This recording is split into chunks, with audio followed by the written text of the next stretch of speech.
sunshine today as well, with the high in the upper 60s. I'm Jarrett Lewis. Here's what's trending at 9:02. The Avon Schools funding referendum is getting renewed, meaning the Avon Community School Corporation will continue to impose increased property taxes paid to the schools by homeowners and businesses. Superintendent Scott Wyndham. We'll be able to keep our class sizes small, and our students will continue to receive the individualized support they need. About 65% of those who did cast a ballot on the issue voted to renew the referendum in a special election Tuesday. There was about an 18% voter turnout, with nearly 7,800 people eligible to vote on the issue submitting a ballot. Meanwhile, voters for Northwest Allen County Schools up in Fort Wayne, they rejected their referendum.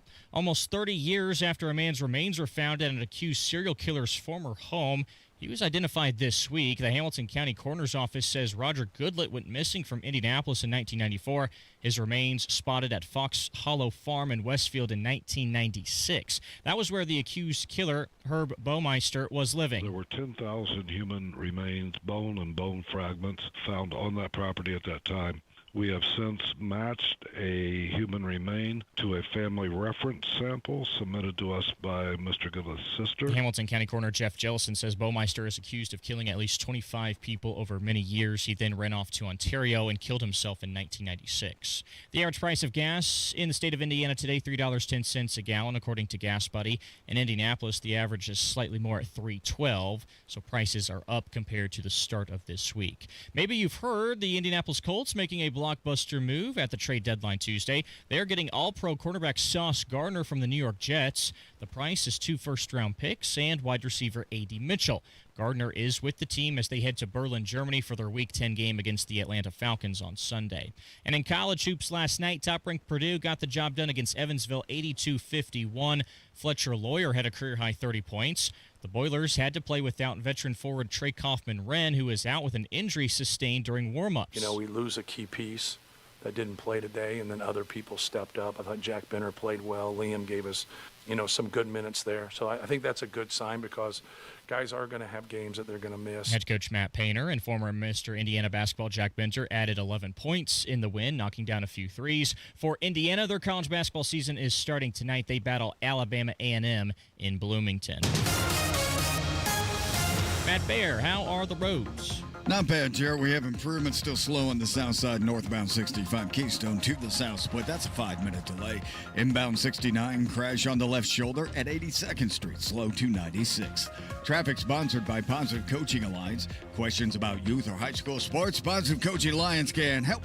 PCAA, national nonprofit organization, develops better athletes and better people through youth and high school sports. Info at positivecoach.org. I'm Matt Baer with traffic on the 5s. Follow us at WIBC Traffic. Fall is great in Indy, so don't ruin it by painting. Do what Mike did. He called Rhino Shield. Our home is basically a contemporary, and we just started noticing that the paint was just fading and just looked like garbage. We had received a postcard from Rhino Shield, and we decided to take a look at it. Rhino Shield's formulated for our specific climate here in Indiana. The process with Rhino Shield and their crew, they were just very conscientious. We had problems in the past with painters. They leave debris and everything. Well, we didn't have that with Rhino Shield. Way better than paint, backed by a 25-year warranty. Right now, get the guaranteed protection of Rhino Shield for 15% off the regular price. The thing about Rhino Shield, the heat gain has been reduced, and we save $70 a month. You don't hear that about any type of paint. Here's Rhino Shield's Shane Smith. This offer is limited, so call me at 888-RHINO-41. That's 888-RHINO-41. Don't paint. Don't vinyl. Go Rhino. Paint your house again. Rhino Shield. The forecast from the American Standard Cooling Weather Center. Mostly sunny, breezy, and warmer today. A high of around 67, gusts as high as 35 miles per hour. Clear, quiet, colder overnight, a low down to 35. I'm Wish TV Storm Track 8 meteorologist Marcus Bailey, 93 WIBC. And I'm Jarrett Lewis on the level on the go and on WIBC.com. Kendall Casey starts now. You're listening to Rob Kendall. When we talk about sending money somewhere, we're talking about printing the money because we have no money. And Casey Daniels. My government would never lie to me, would they? On 93 WIBC. Okay, either I have been totally vindicated or we've got a massive scandal on our hands. Okay. How have you been vindicated? You're going to have to help me work through this. Mm-hmm. So Drew, super listener Drew, texted me this morning, and he raised a great point. In light of Donald Trump endorsing Andrew Cuomo, is Donald Trump now a Republican in bad standing? Oh. Because there was a Republican running in the race for the mayor of New York City. And if Donald Trump is indeed not a Republican in bad standing, the whole case against me being a Republican in bad standing is I've supported other candidates, the libertarians, independents, whatever. Are we now done here, or is Donald Trump a Republican in bad standing? Why would he say Donald Trump's a Republican in bad standing? Because he endorsed Cuomo. And Cuomo didn't win. No, he's not a Republican. Oh, I see what you're saying. He yeah, did because he ran as an independent. Trump did the same thing that I've done, which is what they hung their hat on about kicking me out of that Lincoln Day dinner. Yes. Oh, he's not a Republican. Good saying he's endorsed non-Republicans. Well, Trump did the same thing. So my question to Philip Clay and the Hendricks County Republican Party, right? Well, and I guess the Indiana State Republican Party, is Donald Trump now a Republican in bad standing, or am I now allowed to go back to all the events, and am I now a Republican in good standing for doing the same thing that Donald Trump did? I love how you're comparing yourself to Donald Trump. You know, he is the leader of the party. And I did the same thing he did. So I think he's making and breaking the rules as he pleases. Right, but I'm saying he wasn't banned from the Lincoln Day. So my question is, are we now ready to just admit this is all a bunch of made-up bunch of hoo-ha, and you don't like me and don't want me there? Because I was going to ask Diego Morales, Secretary of State, who paid for his magical mystery trip to India, and I was going to ask Lieutenant Governor how he ended up going to the NBA Finals with a high-profile known felon, and I was going to ask Craig Haggard, State Representative, why he lied to our audience about redistricting. Are you ready to just admit that's why you don't want me there? Yeah. Or are we going to admit Donald Trump's a Republican in bad standing, too? No, I'm going to make a proclamation. Are you ready for it? You are in good standing once again. So go ahead. Attend Lincoln Day dinners as you please. I do have to credit we have a super listener, Drew, who's regularly in the YouTube chat. I don't know if he's there today or not, but who raised that question. I said, that is a heck of a point to have made. Yes. And I'm going to start our award-winning program with that today. Yeah, that is a good observation. I thought of something this morning, and Adam Wren, friend of the show, also put it out there on Twitter. Wait. Yeah. We need to clarify who Adam Wren is. Yeah. He's a writer for Politico. Correct. Also does a subscription-based service on Indiana politics and government called Importantville. And in said publication, he once dubbed me the most powerful broadcaster in the state. Correct. Same guy. His words, not mine. Yes. They're always telling us at our staff meetings, you have to tell people who people are. Right. Yeah. So that's all I'm doing. Well, he put this out there, and I was thinking the same thing when I woke up this morning. Got to wonder if Kansas Republicans putting redistricting on ice and tonight's Virginia and New Jersey results give Indiana Republicans some food for thought as they weigh mid-cycle redistricting. Okay, so let's touch on those one by one. Very quickly, Kansas had pondered redistricting. They have decided against doing it. Now, Kansas is an anomaly because they're a Republican state with a Democrat governor, like a Kentucky. So they were running into barriers as it relates to that. And they were trying to figure out how to call a special session around the governor. Right. But I don't think they felt legally they were on footing enough to do it, so they packed it up and called it quits. So that's the first part of this. Now, let's talk about the election results last night, because I believe it was the AP did exit polling. Yeah. And the exit polling shows exactly what we have been saying for months on this program. And gosh darn it, Casey, it is 9:11 and 3 seconds on November the 5th, 2025. And I have to do the least favorite part of every show right out of the gate. Yeah. Which is tell people how right we were. Correct. And what we have been saying for months on this program is that the issue in this country, the issue that actually got Donald Trump elected president, look, immigration is important. Crime is important. I'm not saying they're not, but we have laid out immigration and crime, unless you're directly impacted by it, you know it exists, but it's not front and center. The price of everything, inflation, the inability to afford food and rent and all these other things hits people every single day, and the Republicans, for 10 months in office, have done nothing to address those things. They've made them worse with the tariffs and the continued spending and all this other stuff, and they were going to pay a price for this. And the exit polling showed yesterday overwhelmingly in Virginia, in New Jersey, and California, that the price of everything is what people said was the driving issue. So in Virginia, half of voters said the economy was the most important issue. Also, federal cuts that affected families. You got to know they're going to consider that in Virginia. In New Jersey, property taxes and utility bills were top concerns. 7 in 10 called property taxes a major problem. New York City, over half of the voters cited the cost of living, especially housing, as the city's biggest issue. Now, the issue with this is the voting appears to be, look, I guess if you only have two options, you got to pick someone, right? But this is where it comes back to what I say about these Republicans every day on this program, and it is bearing out once again, not only nationally with their election results, but in this state, why people are not fired up about redistricting. Republicans do not give people anything to believe in. They do not give people anything to be fired up about, especially when you take the emotional connection of Trump on the ticket out of the equation, and you saw this bear out. What have the Republicans done to lower the price of anything? The answer is nothing. Right. The answer is nothing. You can't say gas, because gas is a fluctuating thing. There's nothing Donald Trump's done that you would say in America has lowered the price of gasoline. And a lot of the gas dropping is the perceived restricting or contracting, of the economy. And that's a lot of times how gas is done. And there are other factors, wars, etc. But that is not because of Donald Trump. There's nothing Trump has done where you go, ooh, that I can see why that is lowering the price of gas. So he doesn't get any credit for that. The food, all the other stuff, not getting any better, getting worse. Now, of course, this Mamdani guy is not going to do anything to make food or rent or anything more. No, he's going to run out of money and then run into problems. Sure, and the same thing in Virginia and New Jersey. But it is a front and center example of what we say every day on this program, which is that the Republicans are not doing anything to address the issues people care about, and they paid for it at the ballot box. Do you think the Mamdani win is an extreme reaction to Donald Trump? Okay, so let's take a break, because we have a Dumbass of the Day award winner, and I want to play audio from our Dumbass of the Day award winner. Yeah. I think he's a previous Dumbass of the Day award winner, so we'll be presenting him the trophy again. But I want to talk about Mamdani and what we're really seeing across the country as it relates to who's winning what elections, plus a Dumbass of the Day award winner. It's Kendall Casey. It's 93 WIBC.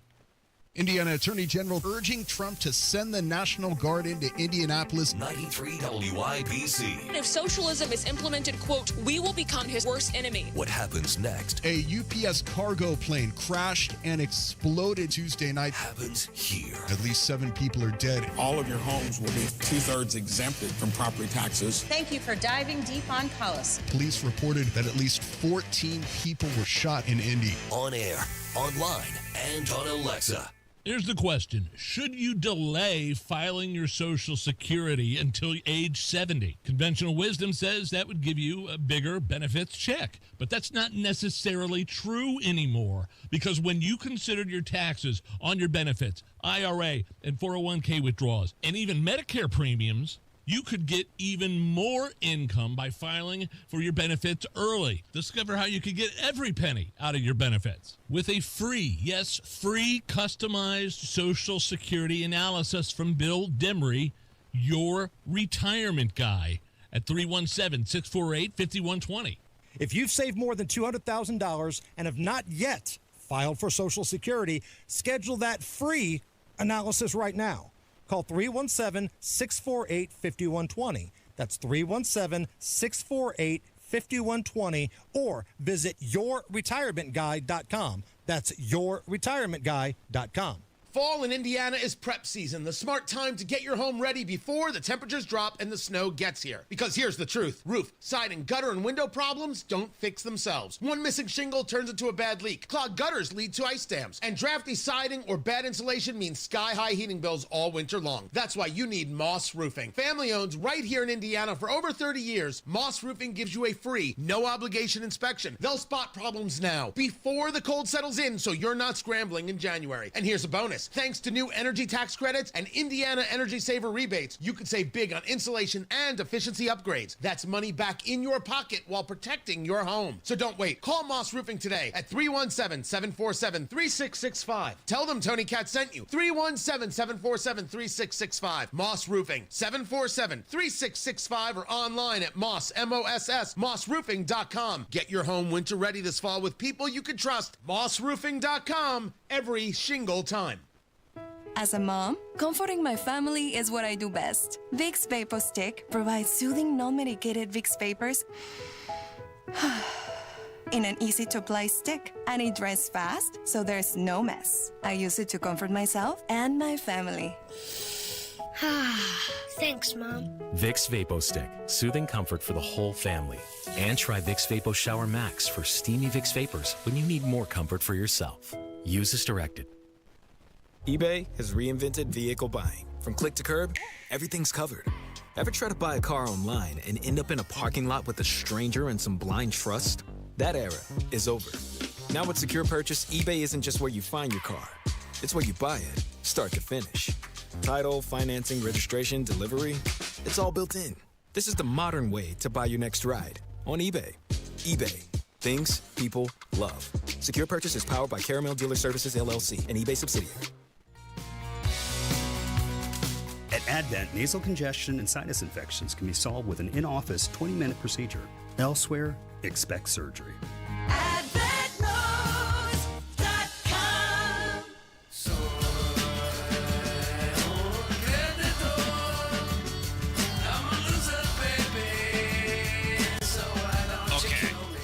Talk about this nutbag that won in New York, and we got a Dumbass of the Day award winner. So this is going to be a busy segment. So let's talk about Mom Donnie, shall we? Sure. So he is this outwardly avowed socialist who is now the mayor of New York City.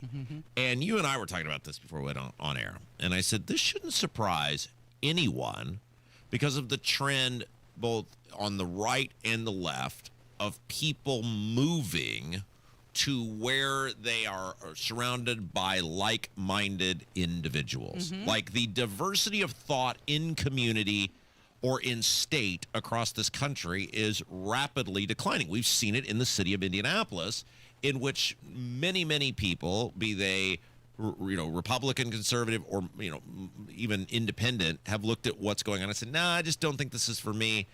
I'm going to go to some suburban stronghold and see how that plays out. And so in a place like New York, which let's face it has not, even the Republican mayors they had, which seems like such a distant memory now, of Giuliani, a guy who was very tough on crime but certainly wasn't some conservative, it was not Reagan reincarnated. He was very good at nuts and bolts issues of running the city. We've talked about this numerous times. The job of the mayor, there are 4 core issues of the mayor. It is trash, it is snowplow, it is streets, it is public safety. And public safety is probably first, among them. But when you have people fleeing these major metropolitan cities, then the more extreme wing of whatever remains is going to continue to take over, and the extremism of the people who get elected is going to continue to elevate because that's all that's left. Well, you have to consider that party outside of power always does well in off-year elections. But I think about the Democrat Party of the past, the Kennedys, right, for example, and you think about you had a president who made a national apology for botching an invasion of a communist country. And now, you fast forward to today, you've got the biggest city in the country electing a socialist/communist as their mayor. Look how extreme and far that party has gone. Yeah, my buddy Bart and I were having this conversation last night, and we were talking about, because Bart is, I think, a couple years older than me, and we were talking about, for our generation, obviously 9/11 is the singular, thing that sort of shaped your youth in some capacity. And we were saying, okay, it's been basically 25 years, and look at how quickly New York has deteriorated from never forget to this guy. And I said, part of the problem is, though, I think it's twofold. One, it's the frog in the boiling pot of water, in which over time, especially in a social media era, which we're basically 15 years into everyone having Facebook or Twitter at their disposal, like it's been so ratcheted up that to the point now young people, we see this as extreme. People my age, middle-aged people middle-age-ish like you. I mean, you look great for 64. Thank you. But anyway. I get older every day. People Kevin's age and younger, they don't see Mondami as an extremist because they have been indoctrinated to believe this is the normal. To us, 20 years ago, this Mondami guy would have been so far out of the norm, you would have never seen him be elected. But now, with the frog in the boiling pot of water, you have built this up to where people go, well, what's the big deal? Like, he's just kind of like a whole bunch of other elected people in New York City, and he says all the right things, and he tickles all the right spots, and so now he's the mayor. Yeah. Like, this isn't surprising to me at all based on the trends that we've seen. But you've seen, I mean, look, the right is getting more extreme, right? You've seen this bizarro, in every election's a loyalty test to Trump if you're in a Republican, super Republican district and all these things. So it's happening on both sides of the aisle. And people are just moving to the point where there are really very few swing elections anymore. There are very few toss-up elections anymore. It's just affirmation of the extremism that I choose to live in. Well, we're going to see this experiment play out, and I think it's really interesting. I don't know if you saw the story about the people in Kentucky that were trying to show up at polls to vote against Mom Donnie. But keep in mind, these are the same people that are continuing to keep Mitch McConnell in power, the guy who can't even walk down the hallway. All right, so let's present, I believe this is a previous winner, Dumbass of the Day award. And our winner today is our old pal Jim Banks. Because I don't know. Indiana Senator Jim Banks. He was on some, he was on the Will Cain show. Jim Banks, you'll know him. He voted for Kevin McCarthy. So the Jim Banks story arc is fascinating. Jim Banks was a very conservative congressman from northeastern Indiana. He then tried to run for leadership in the House. He got resoundingly rejected by his House comrades. And instead of staying and fighting, he just folded and said, well, in order to elevate, I got to do whatever these people say. And so he just turned into a professional butt sniffer. And for that, I mean, if your desire in life, as bizarre as it may be, is to just elevate yourself up the political ladder, he was successful because he's now a U.S. senator. And his first action upon getting resoundingly rejected by his colleagues was to vote for Kevin McCarthy to be Speaker of the House 15 times. And look, again, with Jim, anytime we talk about Jim, if someone knows Jim, please check on him. I'm always concerned about Jim getting enough oxygen to his brain because his face is firmly implanted between Donald Trump's butt cheeks 24/7, and I'm worried about him getting enough air. But anyway, what show was he on? Do we know whose show? It was the Will Cain show. The Will Cain show. Okay, so he was on the Will Cain show, and he said... a Mayor Mamdani is great news for states like Indiana. Okay, so let's play the audio, and then we'll address why Jim Banks is the winner of our Dumbass of the Day award. Okay. What a year to be a Democrat as well. There are rumblings that in Washington, D.C., and I don't know what your relationships are like across the aisle. I don't know if you're in the cloakroom having a martini with Chuck Schumer, what your relationships are across the aisle. But the reports are, the rumors are at least, if not reports, they're actually not that happy about the rise of Zohran Mamdani. I think that's right. I mean, I haven't talked to Democrats specifically about it, but this is bad for their party. It's good for Republicans. I mean, it's good for Indiana. If you don't want to live in a liberal socialist hellhole like New York City, it's going to get even worse. I mean, Mamdani's on his watch after he wins tonight. Move to Indiana. Bring your jobs to Indiana. We have low cost of living. We consistently rank as one of the best states to do business and to raise a family. And New York keeps if you didn't think New York could get dirtier or worse or more unsafe than what it already is, elect this guy who's anti-police and totally embraces a socialist ideology to be the mayor of New York City, and that's going to be good for the heartland. It's going to be good for places like Texas. Okay, stop. No. We don't want these people moving here because these people have been moving here for over a decade now. And what have we gotten as a state? Bigger taxes, bigger government, crony capitalism, destruction of farmland, tearing down of the Hoosier way of life in central Indiana. No, Mr. Banks, Senator Banks. We don't want these people moving here because they bring their politics with them and they force us to change to them. I don't want, nor should anybody want, any part of these people from New York. Stay where you are and keep your stupid, horrible, rotten politics and ideas with you. Bring your jobs, but leave your socialism at the state line.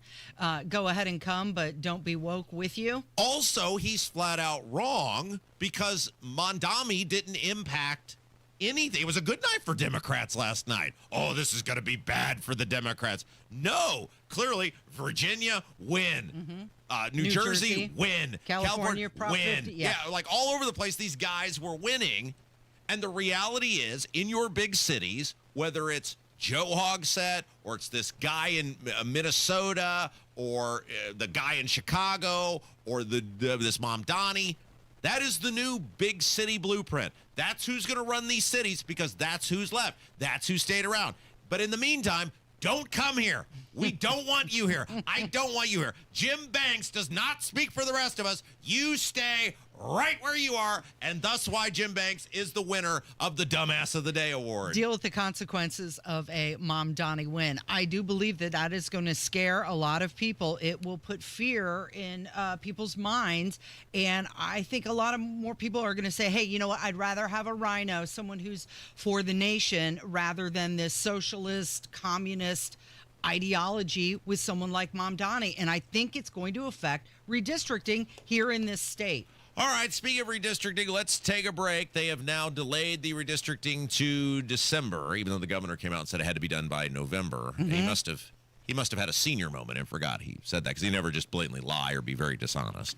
But anyway, Jim Merritt will be with us to talk about what this means for December. Can they get this done? Is the legislature signaling they're not going to do anything? It's Kendall and Casey on 93 WIBC. Comcast Business can help turn your small business into a connected, secure, modern business. It's how retailers become constantly connecting must-visit shops. How restaurants become reliably up and running neighborhood favorites. How healthcare offices become the data-protecting caregivers that we all depend on. And how wealth management firms become cyber-securing guardians of your information. With reliable connectivity, enhanced cybersecurity, and Wi-Fi backup, your business can stay connected and get threat-ready with Comcast Business, powering possibilities. Get started with our reliable business internet. Plus, stay connected when you add Wi-Fi backup for just $35 a month. And ask about a $400 prepaid card on a qualifying gig bundle. Call today. Restrictions apply. Wireless Connect requires business internet for additional monthly charge. Taxes and other fees extra. Prepaid card offer ends 11/16/25. At Hendricks, our cancer care is in the details. When you are with us, and you have our time and you have our energy. We have a wonderful team of highly trained oncologists, physical therapists, speech pathologists, dietitians. Always making sure that the patient is the center of the care. We have excellent nurse navigation that are skilled at identifying barriers to treatment, as well as expertise from Mayo Clinic. It is more personal care than just a number. Visit hendricks.org/cancer. 93 WIBC Mobile News. On the level, on the go. Election night reaction. I'm Jarrett Lewis. This report is brought to you by Gutter Helmet. Here's what's trending at 9:30. New York City residents voting to elect Democratic Socialist Zohran Mamdani to be their next mayor. The Fox News decision desk projects the 34-year-old winning at least 50% of the vote, followed by independent candidate Andrew Cuomo with a little over 41%. Incumbent Mayor Eric Adams. I am really happy to see over 2 million New Yorkers come out. It's unfortunate that approximately 2 million decided not to come out and make a determination on the future of the city. Mamdani will be sworn into office on January 1st. He will be the city's first Muslim mayor and the youngest mayor in over a century. Both Republicans and Democrats are reacting to Tuesday's election results and already looking to the midterms. Democrats are taking a victory lap after sweeping major statewide races in Virginia and New Jersey, with House Minority Leader Hakeem Jeffries saying Democrats are smoking President Trump and Republican extremist, and, quote, enough with the premature obituaries. The Democratic Party is back. Republicans, though, are looking ahead to next year's midterm elections, with the House GOP campaign arm launching this ad. A radical left earthquake just hit America. The epicenter, New York. The National Republican Congressional Committee is tying national Democrats to New York City Mayor-elect Zohran Mamdani and the Democratic Socialist policies they argue are too far left. Fox's Ryan Schmelz reporting. President Trump also talking about last night's election results as the government shutdown reaches day 36, making it the longest federal shutdown in U.S. history. Trump told Republican senators at the White House this morning that they should terminate the filibuster in order to reopen the government and pass other legislation. Your opening bell report on 93 WIBC brought to you by Absolute Wealth Management. The Dow is up 42 points, 47,085. The S&P 500 is down just half a point to 6,771. And the NASDAQ is in the red 15 points, 25,435. I'm Jarrett Lewis on the level, on the go, and at WIBC.com. The biggest Black Friday sale ever is going on now at Thompson Furniture and Mattress in Columbus. Save up to $800 on top brand mattresses from Tempur-Pedic, Stearns & Foster, and Sealy. Indiana-made Smith Brothers of Bern is holding their factory-authorized sale with the lowest price in 2025 and 50% off all Flex Deal and Lazy Boy. Free delivery, cash discounts, interest-free financing. Hurry, sale ends Monday only at Thompson Furniture and Mattress in Columbus. Remember lining up before dawn on Black Friday? Those days might be gone, but the excitement isn't. Great Lakes Honda Fishers is keeping Black Friday alive all month long. This week only, lease a 2025 Accord SE for $299 a month with zero down and register to win a $500 Visa gift card. Visit Great Lakes Honda Fishers off State Road 37 or at GreatLakesHondaFishers.com, where every day is Black Friday. Tax not included with approved credit through Honda Financial. In-stock new Hondas only, not combinable with other offers. $10K a year. All fees and first payment due at signing. Offer ends November 9th. See dealer for details. Planes, trains, automobiles, and motorcycles. If you've spent a lot of time working or playing around loud vehicles, you may have trouble hearing on the telephone. Get back in gear with Relay Indiana, providing telephone accessibility to the hard of hearing. Relay Indiana allows hearing-impaired callers to have normal phone conversations through voice recognition technology. And there's loaned equipment for those who qualify. Add clarity back in your phone conversations. Get the captioned telephone from Relay Indiana. Visit RelayIndiana.com. Gage Diamonds has a secret for creating something stunning, something forever. It's our skilled ring designers. Tell them about your favorite ring styles. Show them your inspirations. Together, you'll make magic. Schedule your in-person or online appointment. Gage specializes in exceptional lab-grown diamonds. Financing available. Visit GageDiamonds.com. We're engagement's middle name. Pat Sullivan here. I've got a fall lifesaver for you, gutter helmet. You know what fall means in Indiana? Leaves, piles of them. And if you've got gutters, you've got a problem, unless you've got gutter helmet like I do. I haven't cleaned my gutters in years. Why? Because gutter helmet does the dirty work for me. This isn't just a cover. It's a patented system that allows water to flow through while the debris slides off and your gutters stay clear. No more ladders, no more scooping out soggy gunk. Just peace of mind. Thousands of Central Indiana homeowners have already made the switch. Gutter helmet has been America's #1 choice for gutter protection since 1981. And it's been protecting my home every time it rains. And right now they're offering a 15% discount plus 12 months no interest financing. But don't wait. This deal ends October 31st. Call 800-5HELMET for your free no pressure estimate. That's 800-5HELMET or visit gutterhelmetindy.com and never clean your gutters again. What if you could have reliable and intelligent Wi-Fi? And get this, what if you could keep it at the same price for 5 years? That's the Xfinity 5-year price guarantee. 5 years of Wi-Fi that boosts speeds to the devices that need them most. That finds and fixes problems before you even notice them. Like super intelligent Wi-Fi with a 6th sense. And that keeps you gaming in the fast lane, even when the whole family's banking on bandwidth. All your devices working in perfect harmony for 5 whole years. And here's the best part. No annual contracts, no hidden fees, and our best equipment included. Hey, let's face it, a lot can change in 5 years. Kids grow taller, dreams grow bigger. But your Wi-Fi? It would stay reliable and the price would stay put. The Xfinity 5-year price guarantee. Lock in your price and unlock the possibilities. Xfinity. Imagine that. Select plans only. Restrictions apply. But it doesn't have to be that way. What we had should never have ended. So they're moving redistricting back to December. Will it affect the outcome? It's Kendall Casey Show. I'm Rob. Casey's here. Look who it is joining us by the WIBC hotline today. No one knows Indiana politics and government. The institution itself, like this guy, 30 years in the Indiana Senate, the great Jim Merritt. Hello. Robert. Okay, so Good morning. we have Casey and I had this debate yesterday. So the governor came out a few weeks ago and was like, we have to have this done basically by middle of November. It's too late if it's after middle of November. First week of December seems much later than middle of November, and the governor appears to maybe forgot he said that. December seems very late to be altering congressional districts, considering you got to file basically by the first week of February to run. Well, you and I agree this past fall and even summer that this is not the right thing to do. And but now that it's been called, Robert, do you like popcorn? Yes, I love popcorn. Yes. Okay. Well, everybody. I when I went to the movies, I had dots. You remember the candy dots? Oh yeah, the colored little chewies. Yeah. But it's time to pop popcorn because. In my time, and I was stuffing envelopes in 1974. I have never seen a special session inside a regular session, and that's what you've got.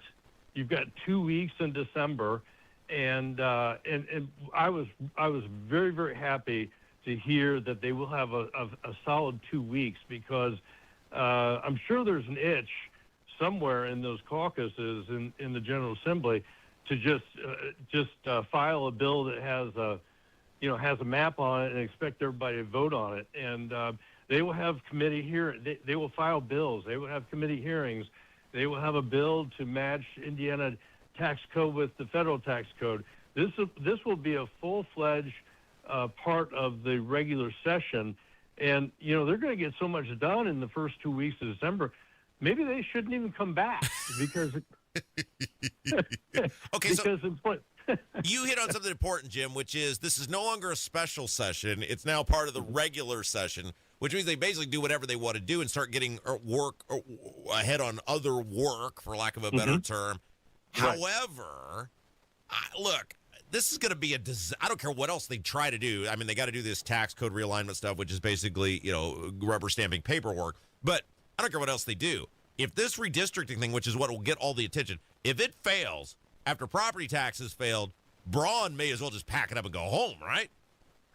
Well, I think it's a pox on all the houses. The leadership in the Indiana Senate and the Indiana House of Representatives, that being the Republican leadership, is got a lot of pressure on them, and Braun is threefold, and so it's a really difficult slog for all these individuals that lead, really, the Republican Party in Indiana. And I think you and I both know the votes are not there in the Senate. And I'm not really sure in 30 days how that's going to change. And what I meant by not coming back, this is a short session in 2026, and they have to adjourn sine die by March 15th. And so it's an emergency session. And at one time, we went just to February 14th. And so they're really, other than changing Senate Bill 1 in the 2026 session, and they might be able to do that in December, they really don't have to have a session in 2026. Jim Merritt is our guest, 30 years in the Indiana Senate. Okay, so one of the big bellwethers was going to be this Greg Good town hall. He's the Republican senator in Terre Haute. Not one person showed up to this town hall to speak in favor. 70-plus people showed up to speak against. This was a disaster if you're in favor of this redistricting, right, Jim Merritt? Because this is one of the guys you got to convince, and nobody showed up to speak in favor. Yes, I think that's a trail to the truth. That this doesn't ring. People are more concerned about the property taxes, the rising costs of energy, the rising cost of groceries. They really don't know. It's so complicated with the redistricting. And good on Greg Good, Senator Greg Good, for holding this session because he demonstrated transparency, and he's a darn good state senator and demonstrated this week. Yeah, I mean, if you're him, right, or you're these other, even if you're not him, but these other sort of undecided or yet to say yes swing district senators, you got to look at this, don't you, go, well, we're done here. I mean, you couldn't even get one person that lived in his district to show up and speak. I'm out. Yeah, well, whenever I went door to door, I listened very, very intently, and I got a lot of input and a lot of direction from constituents that way, in that trail, that idea of listening to your constituents. And I'm sure a lot of the members of the Senate are hearing this, and that's why they don't have the votes in the Senate. And it will make December a very interesting time. Jim Merritt is our guest, 30 years in the Indiana Senate. Okay, so speaking of which, do you think there is a rumor here that the lawmakers, the House members, there's starting to be people in the House because they think they have the votes in the House, but there's starting to be a sort of a growing group of members of the House who are saying the Senate is not going to have the votes. They are not going to budge. What do we do with this? Do we gavel in? You know, do we do our business with the tax code realignment, which is just basic administrative stuff? There shouldn't be anything controversial about it. And then do we just tell Mr. Governor, I'm sorry, the votes aren't there. You know, we're gonna try to save you the embarrassment. We're gonna save you from yourself. Or do we go through this exercise and let it fail? If you were leadership in the House and you knew, like if you're Todd Houston and Bray's told you it ain't there, buddy, what would you do if you were the Speaker of the House of Representatives? Well, I would be nimble and I would sunny die. It's really historical that if a bill is in the House and it doesn't have the votes in the Senate and it looks like it's locked down, more than likely that bill's dead, and vice versa. Really, this is the history of the legislature is looking at the probability. And this is not, folks, this isn't really the only question. Is it going to be 9-0 that brings on Congressman Carson to be Mayor Carson of Indianapolis, or is it 7-2? And with those amendments, what happens when somebody files an amendment in committee or on the floor of the State House of Representatives, either calling for sine die or for a different map? This is chock full of potholes that are going to be on the way, and it's going to be very difficult not to fall in them and blow a tire. Yeah, the last special session, I mean, this is not technically a special session now, but let's face it, it kind of is. They normally are not doing work in December. But the last one was the abortion. And while there was some disagreement on exactly what the final language should be, this issue here, that issue there, there was consensus among the Republican Party. Hey, we're a pro-life state. We got to do something with this to tighten up our laws related to protecting life. You don't have a consensus within the Republican Party on this thing. So you're right, Jim. It could be absolute glorious chaos if they let this thing go forward, especially without the votes. I think you need to expect the chaos. It's chaos now. It's going to be chaos then, or in December. And I did not participate in that summer special session you referred to, but every special session I participated in 30 years, there was an agenda. Everything was agreed on. We went through the process of vetting the bill in committee, albeit quickly, because everybody had the consensus. And all the way back to introducing riverboats to Indiana back in 1991 and 1993. There was a consensus about passing a budget or whatnot. Everything was agreed on before we went into session, and there was no need for amendments. But you're exactly right. I hate saying that. You're exactly right. There is no consensus. There's no agreed upon. Maybe they get there, and the Speaker and President Pro Tempore Bray have been around a long time, and they could find consensus in their caucuses. If they would have had consensus in August, they would have done it then. But it certainly will be interesting for those of us on the outside looking in. Find him on Twitter at Jim_Merritt. Merritt in the Morning. That's the podcast. Find it on YouTube as well as Facebook. Jim Merritt, thank you. Robert? Yeah, it's Kendall Casey Show, 93 WIBC. Hammer and Nigel's show back at it this afternoon. The fun starts at 3. Did New York go full socialist? Tony Kennett, the Tonus, will call in, and we're going to have a lot of laughs. If you suffer from burning, tingling, or numbness, pay special attention as we discuss neuropathy with Dr. Matt Scholke, chiropractic neurologist and board certified in neuropathy. What is neuropathy? Neuropathy is nerve damage in the feet or hands. What are the symptoms? The symptoms are numbness, burning, tingling, pain, and loss of balance. Is neuropathy treatable? Absolutely, and we get amazing results. If you have burning, tingling, numbness, pain, or balance issues, call Dr. Scholke today for a free nerve damage screening. This screening will tell if you're at risk for serious complications and if you're a candidate for their specialized treatment program. Don't wait until your symptoms are so severe nothing can be done. End-stage neuropathy leaves people confined to walkers, wheelchairs, even amputations. The first 10 callers will receive a free nerve damage screening. Simply call 463-400-3338. Act now. Call 463-400-3338 for your free nerve damage screening. 463-400-3338. What's Jeff Saturday up to these days? Retiring from football means a lot of things for a guy like me. It means more time to pick up some hobbies, like baking, puzzles, and some gardening. It also means pinching pennies. And that's why I look for unclaimed property at indianaunclaimed.gov. Look, it's your money, and they want you to have it. So check indianaunclaimed.gov or text Jeff to 46220 and search now. Garage Doors of Indianapolis is everything that's right about Central Indiana. They've been locally family-owned for 50 years, helping our local economy remain strong by employing 70 families. Garage Doors of Indianapolis is proud to do business right here in the great state of Indiana. They're a conservative-minded company that shares our values and stands by their products and services. You can call Garage Doors of Indianapolis today for service today. 875-4577, 875-4577, or visit doorstoday.com. The best AI for your business isn't artificial. It's advisor intelligence. With Horizon, you get real people to help you drive real growth.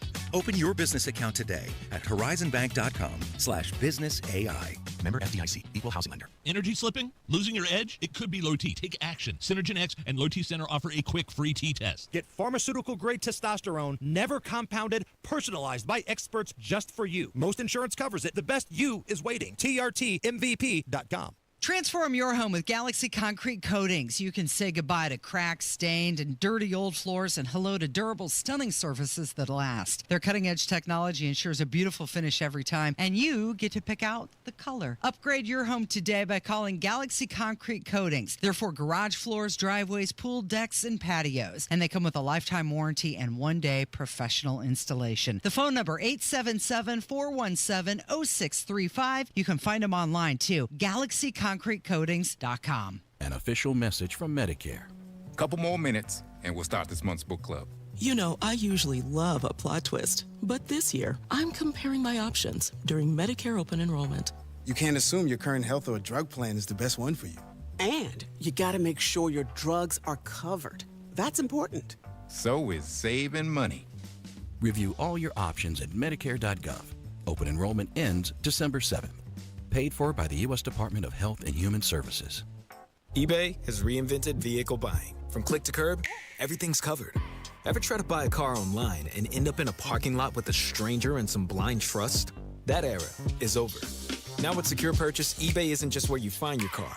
It's where you buy it, start to finish. Title, financing, registration, delivery, it's all built in. This is the modern way to buy your next ride on eBay. eBay. Things people love. Secure Purchase is powered by Caramel Dealer Services, LLC, an eBay subsidiary. More tariffs later, tornadoes possible. WIBC.com gives you more than just headlines. It's context, updates, and insight. Whether you're at work, on the move, or catching up late, the latest is already there. Stay in the know while you're on the go at WIBC.com. All right, so some government people were sneaky yesterday in the state, and it was, on the big ones, sort of a mixed bag on how well they snuck. Mm-hmm. Is that the Past tense. Snook. If you sneaked would be snuck. Anyway, there were a couple of school referendums across the state of Indiana. The two big ones that everybody were keeping an eye on were the one in Fort Wayne and the one in Avon. Yeah. The one in Fort Wayne went down in flames, which is awesome. And as we predicted, the one in Avon easily passed. And this is something that no matter where you live, you need to wake up on this, because there is a good chance, depending on where you're at, that within the next couple of years, you're going to see one of these at your doorstep based on this property tax law, which the school systems are going to use as a crutch to do something they want to do anyway, which is raise your taxes. Now, we'll get into this next hour. They may be making some more changes to this Senate Bill 1, which is it's a dumpster fire. Not dumpster fire in the sense of, oh, these poor schools, everyone feels sorry for them. It's a dumpster fire in the sense of it didn't help us, right? It didn't do anything for us. But a couple things that were on full display with the two big referendums.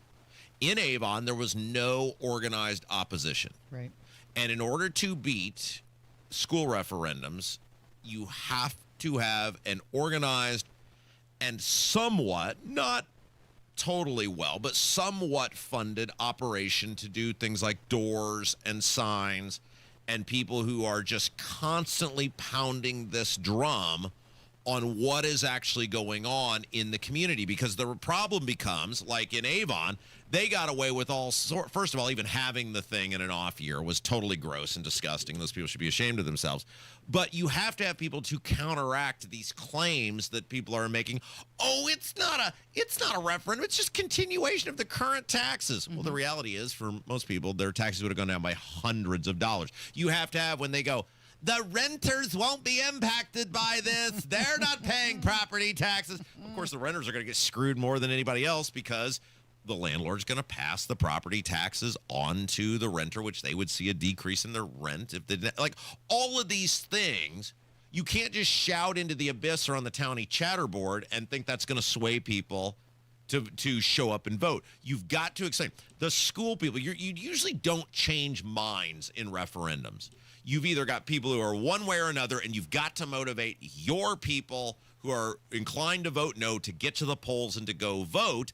And in the case of Avon, there was nothing. In the case of Fort Wayne, they did a much better job in terms of getting that word out, and it failed. And when you get the word out, when you get people to do the doors, the things often fail. Okay, so in Fort Wayne, it was rejected. 54% voted no, 46% voted yes. And in Avon, it was 64.5% of voters supported renewing the referendum.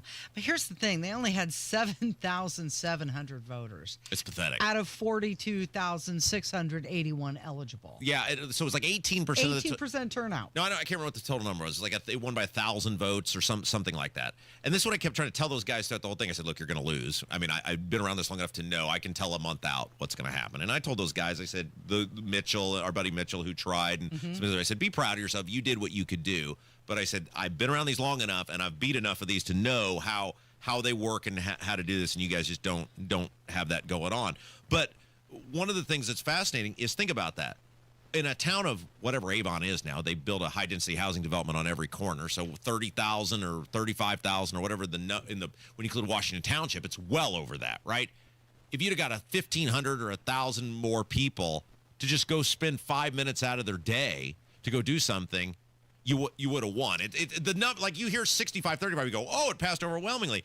It's nothing. In the actual number is nothing, but that's where it comes back to. You've got to harp on people to go do this, and you've got to meet them where they're at, and that's not on the county chatterboard, because everybody there already has made up their mind. You got to get people motivated to go do the thing. Well, part of the thing is that the Avon Community Schools have direct access to parents with children in the schools. Of course. They have a built-in customer base. Right, exactly. So when you're opposing it, you have to take that into consideration. And that's why they should be banned, because the Avon school system was able to have those teachers who will financially benefit. This is gross. These teachers who will financially benefit off of raising taxes go out and lobby for the tax increase, while the other people who don't want their taxes to go up would have had to spend their own time and their own money and all this other stuff to fight for the taxes going up with no benefit other than, well, we don't want a tax increase. That is totally flawed. That's totally wrong. But the legislature is totally afraid of the public school system, so nothing is going to change with that. So state lawmakers, they're looking at revisiting property tax reform in this upcoming short session. Oh, the schools are getting me now. Oh, there it is. Now it's on. You're not going to stop me, public education system. I thought Braun said everybody was very happy with the property taxes. Apparently not. We'll talk about it coming up. It is 93 WIBC. What if you could have reliable and intelligent Wi-Fi? And get this, what if you could keep it at the same price for 5 years? That's the Xfinity 5-year price guarantee. 5 years of Wi-Fi that boosts speeds to the devices that need them most. That finds and fixes problems before you even notice them. Like super intelligent Wi-Fi with a sixth sense. And that keeps you gaming in the fast lane, even when the whole family's banking on bandwidth. All your devices working in perfect harmony for 5 whole years. And here's the best part. No annual contracts, no hidden fees, and our best equipment included. Hey, let's face it, a lot can change in 5 years. Kids grow taller, dreams grow bigger. But your Wi-Fi? It would stay reliable and the price would stay put. The Xfinity 5-year price guarantee. Lock in your price and unlock the possibilities. Xfinity. Imagine that. Select plans only. Restrictions apply. Hi, I'm Emily, your friend and jeweler at Shane Company, where a small box with a burgundy bow will help you win the holidays. As an in-house designer, I love creating meaningful, fine jewelry gifts. Choose a necklace with a gorgeous infinity charm to symbolize your everlasting love. Or go for a personalized piece with an engraving, their zodiac sign, favorite color gemstone, or their initial accented with pave diamonds. Because a friend wants you to be a holiday hero. Stop by or shop now at shaneco.com. Shane Company, your friend and jeweler. As proud sports medicine partners of the Indianapolis Indians, Butler University, Purdue University, and the Indiana Sports Corporation, Franciscan Health is here to keep our community moving. Whether you're a weekend warrior or high school champ, we offer injury evaluations, concussion testing, and personalized recovery plans to help you get back out there. Because when you love the game, we love getting you back in it. Call 317-781-1133 or visit franciscanhealth.org/sportsmedindy.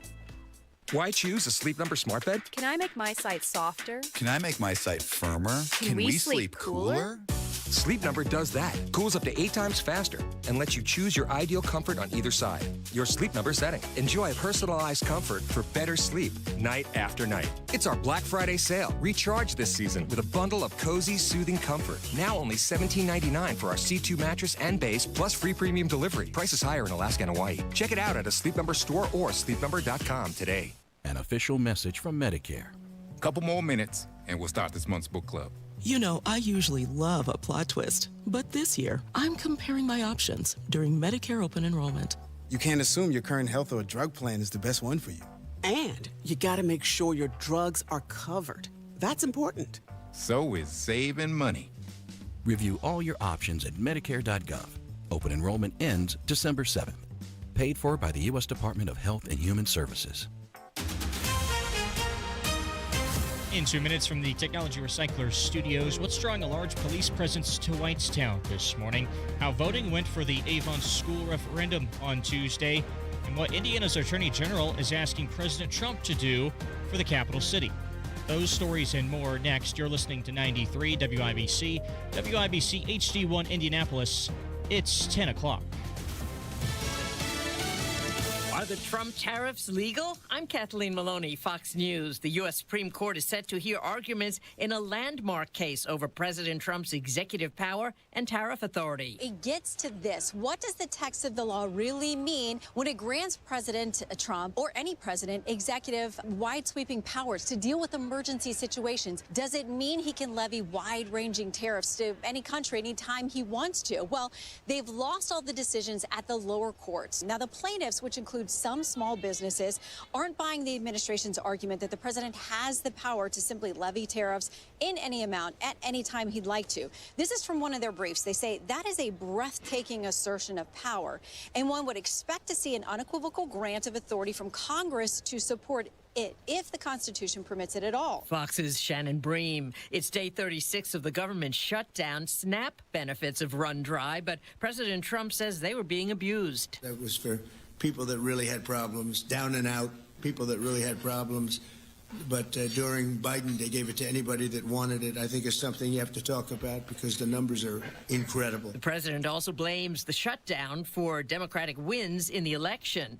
New Jersey voters keep their state under Democratic control. Fox's Gernal Scott with more. Governor-elect Cheryl said while she relishes in victory, she knows taxes and high costs affect everyone in New Jersey. And some of those people made a different choice. I know not everyone voted for me, but I'm working for everyone. Every single one of you. Republican Jack Ciattarelli, whom Cheryl defeated, said he hopes when Cheryl takes the oath, she listened to what his supporters have said. In terms of what we need to do to make New Jersey that place where everybody can once again feel they can achieve their American dream. Ciattarelli had the backing of President Trump. America's listening to Fox News. 93 WIBC Mobile News. On the level. On the go. Shot dead at a home. Skies are sunny. It's 57 in the Circle City with a high at 68 for today. I'm Jared Lewis. Here's what's trending at 10:02 now. A woman is dead after being shot during a home invasion in Whitestown.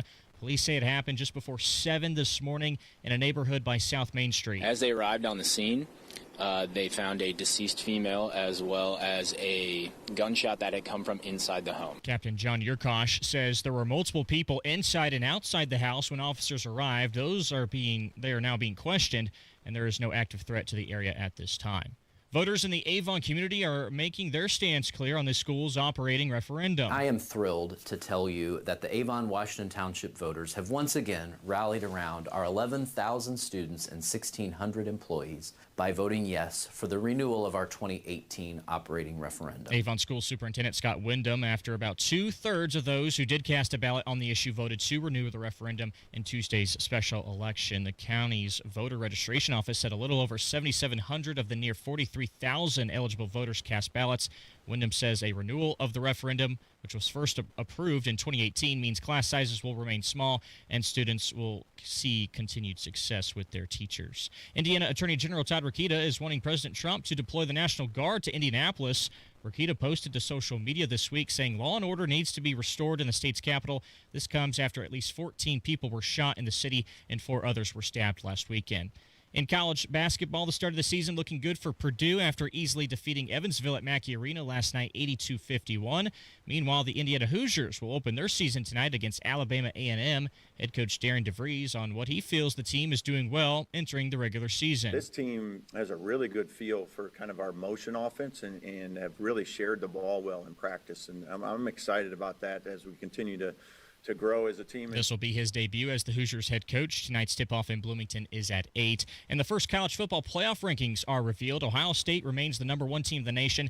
Indiana comes in at number 2. And Notre Dame is ranked 10th. IU will take on Penn State this weekend, while the Irish will host Navy. I'm Jarrett Lewis on the level, on the go, and at WIBC.com. Kendall Casey back in 1 minute. It's that time of year again when the leaves turn, the days get shorter, and you hear a lot about Medicare open enrollment. If you're feeling overwhelmed by all the options, you're not alone. Original Medicare, Advantage plans, Part D, Medigap, it's a lot to sort through. And making the wrong choice can cost you more than just your financial confidence. That's where Howard Bailey Financial comes in. At Howard Bailey, we don't just help you pick a Medicare plan. We help you make a more confident choice with your full financial picture in mind. Our team has licensed Medicare professionals backed by experienced financial advisors, all working together to help you retire with purpose. Get started by texting CARE to 888-494-5004 to speak with the Howard Bailey team and start your Medicare conversation today. At Howard Bailey Financial, we make Medicare simple so you can focus on enjoying the season, not stressing about it. Howard Bailey Securities, LLC is an independent financial services firm and uses a variety of different investment strategies. See disclosures at howardbailey.com. You're listening to Rob Kendall. When we talk about sending money somewhere, we're talking about printing the money because we have no money. And Casey Daniels. My government would never lie to me, would they? On 93 WIBC. Whoa, whoa, whoa, whoa, whoa, whoa, whoa, whoa. Hold up. Wait. What? Now, I was told by Braun, the governor, Correct. who would never lie, has a great track record of being very honest and sincere with people. Very trustworthy individual. Sure. Yeah. That we weren't talking about property taxes in the upcoming session, special session, whatever, because people were very happy with the property tax bill. Now, you and I are yet to, on either side of the aisle, find a single person happy with the property tax bill. But the governor, and this is also in direct contrast to what he told those, well, once upon a time I thought they were well-meaning. Now I just think they're Republican shills that meet with him on a regular basis, that he had to, ace up his sleeve. He told me he was coming back for more. Yeah. And all of that huffing and puffing. Braun was very happy with the property taxes, but now there is quite a bit of talk amongst the rank and file in the General Assembly, who just voted for this bill, by the way, despite being begged by all sides of the aisle to not vote for this bill. Well, there's quite a few problems with this bill. I think we got to make some changes. Yeah. Is Governor Braun playing poker with our money? Is that what's going on with that ace up his sleeve? So you've got State Senator Linda Rogers. She's from Granger. She co-authored a bill and wants to delay the local income tax changes by a year to reassess the impact. So one of the things that they did, look, this is about a money grab, okay? The Senate Bill 1 became about two things. It became about, one, a mass giveaway to big business, which if you look at what Senate Bill 1 became, the big winner are the businesses with what they call personal property tax deductions, which will save them thousands and thousands of dollars. You're getting nothing, basically, but they're going to save thousands and thousands of dollars every year by changing the basically, for lack of a term, they call them the reporting requirement. If you have under a certain amount of personal property, you don't have to file, and thus you'll be exempted from paying personal property tax on your business. And they're the big winners, because in Indiana, as we've told you how many times on this show over the many, many years, Indiana doesn't give a damn about its residents, but they will roll out the red carpet miles long for the big businesses. Anyway, so that was the first part. But the second part of it was, because the lawmakers don't want to actually help you, they had to find ways for all of these government entities to not lose a single penny. Lose is a strong word. Not have to do with not gain. Not get as much as they used to get. Sustain. It's not current lost. level. We know where it is. And the question nobody can answer for me about the local governments, the schools, the cities, the towns, the blah, blah, blah. What'd you do with all the money you got the past 5 years? Record revenues flowing in with these property tax spikes because of increased assessments. Where did all the money go? I've got an answer. Oh. They grew government. Yes, that's right. They spent it. That's right. Nobody planned and said, hey, we got to squirrel away a few nuts for when the cold winter comes. They just spent it, and then it became their baseline. And you just saw this play out in Avon, where what'd they do? Despite all this record revenue coming in, what'd they say? Well, that referendum rate is not enough. It's our baseline now. Yeah. We expect it. That was literally one of their talking points. It's not a tax increase. It's just a renewal of the current taxes. Yeah, but that's way over the tax cap. Nope. It's a renewal. It's a renewal. You people are being very mean. We need 14 million more. And so this bill was basically a giveaway to big business while not in any way forcing local governments to get their act together. And one of the ways they did this was allowing local governments to institute these local option income tax increases that they previously couldn't do before, which will cost, think about it. 1.2, I think, is the max they can raise it to based on they couldn't do anything before, your city, your town. If you're making 100 large, what's 1% of that? It's $1,000. Well, if you saved $300 on your property taxes, which is the max amount you could save under this bill, and your income tax theoretically went up $1,000. Casey is $1,000 more than 300. Yes, it is. Oh, so you're paying a lot more in taxes, aren't you? And then that's on top of all these schools that are going to sprint out for referendums and all of this other stuff that's going to go on. And we said, look, this bill's a complete dumpster fire. It's going to screw people, which was your goal from the beginning. And now they're kind of maybe sort of admitting it without using the rather harsh language that we use on this program. I was told, though, during this short upcoming session, they weren't going to address. Braun said everyone's very happy. Yeah. So he's going to have to square with Linda Rogers. how, if everyone's very happy, why she's hearing we need to delay all of this because everyone's very happy. Mm-hmm. Yeah. Okay, so guess what, Rob? Wait. We got to touch on something we touched on earlier because I want to make sure we have new listeners coming in all the time. Sure. We started our show with this, but our super listener, Drew, brought this up this morning, and I need to make sure that everybody hears this. Mm-hmm. And Drew, who listens to this show every day and is a very loyal fan, raised a great question. In light of the argument that Rob Kendall is a bad Republican, remember we had this debate when I was banned from the Hendricks County Lincoln Day, and I said, of course, this is about the Republicans not wanting Diego Morales, asked who the Secretary of State who paid for his mysterious 10-day trip to India and all the other stuff. Which you would have possibly done at the Lincoln Day dinner. Or we would have totally done it. Yeah. In front of everyone. Mm-hmm. They don't want Micah Beckwith being asked, how'd you end up at Game 3 of the NBA Finals with a high-profile known felon? All of this stuff, right? They don't want, instead of holding the people accountable and demanding the answers, the party knows there are no good answers for these things. They know I'll draw a crowd. They know I'll draw attention. They're like, we can't have that, so they banned me from the Lincoln Day dinner in Hendricks County.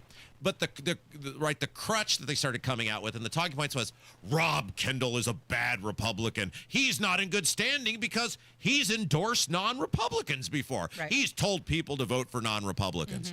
So in light of that, if that's our standard, and Donald Trump, who is the head of the Republican Party, telling people to vote for Andrew Cuomo, who ran as an independent, for the mayor of New York, who is not a Republican, are we now willing to admit that's a bunch of hogwash?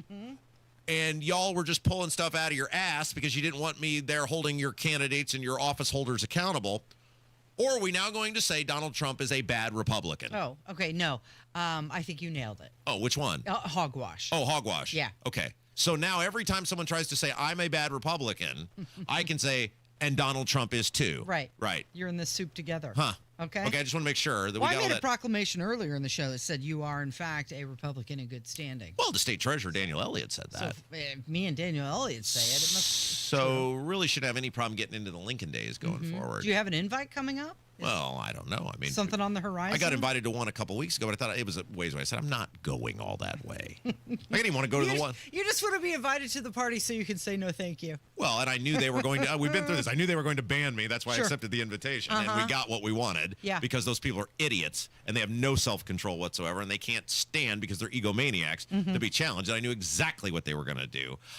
Anyway, I'm sorry. I didn't mean to disrupt your train of thought. I just wanted to make sure we got that out there, that Rob Kendall and Donald Trump are now exactly the same when it comes to being Republicans. Well, you know, when he talks to you, he considers it a great dream. That's right. Yeah. Yeah. Anyway, go ahead. Sorry. I was just going to let you know that we're in day 36 of the government shutdown. Well, it's still going. Yeah. Longest one ever. Longest one ever. We did it. Congratulations. You excited about that? What, did anything change? Well, you know what? Todd Young is very upset about it. I'm sure he is. I'm headed down to vote for the 14th time to keep government funded. The Schumer shutdown, I predict, is going to soon end, and we can get back to business, which is what you sent us here. Okay, so we were told I've got to go the 14th time and press the button. It's so strenuous, people. Isn't that what you get paid for? Well, and you notice he never says, I'm going down for the 14th time. If you're being honest, I'm going down for the 14th time to fund Joe Biden's government, which is exactly the bill that is in front of them. And that's what the Republicans are doing. They never say that. These people are all useless. They're all liars. They don't do anything for you. There's not anything in this government funding bill that's going to help you in any shape, form, or fashion. Nothing to get prices under control. Nothing to stop inflation. Nothing to make your dollar worth more. Nothing. There's nothing. It's just Joe Biden's government in continuation. And this guy acts like he's walking up, miles to school uphill both ways. Because he has to go press a stupid button for the 14th time. So Donald Trump, Republican in good standing, just like you, Rob thank Kendall. you. Yes, thank you. He invited Republican senators to the White House for a breakfast this morning. He is supposed to be making a speech this afternoon around 1 o'clock. It's supposed to be based on the economy, what's going on there. But while he was having breakfast with everybody, he kind of turned the conversation to redistricting. The first day, they're going to pack the court. They're going to make D.C. a state, and they're going to make Puerto Rico a state. So now they pick up 2 states. They pick up 4 senators, okay? You think you have problems?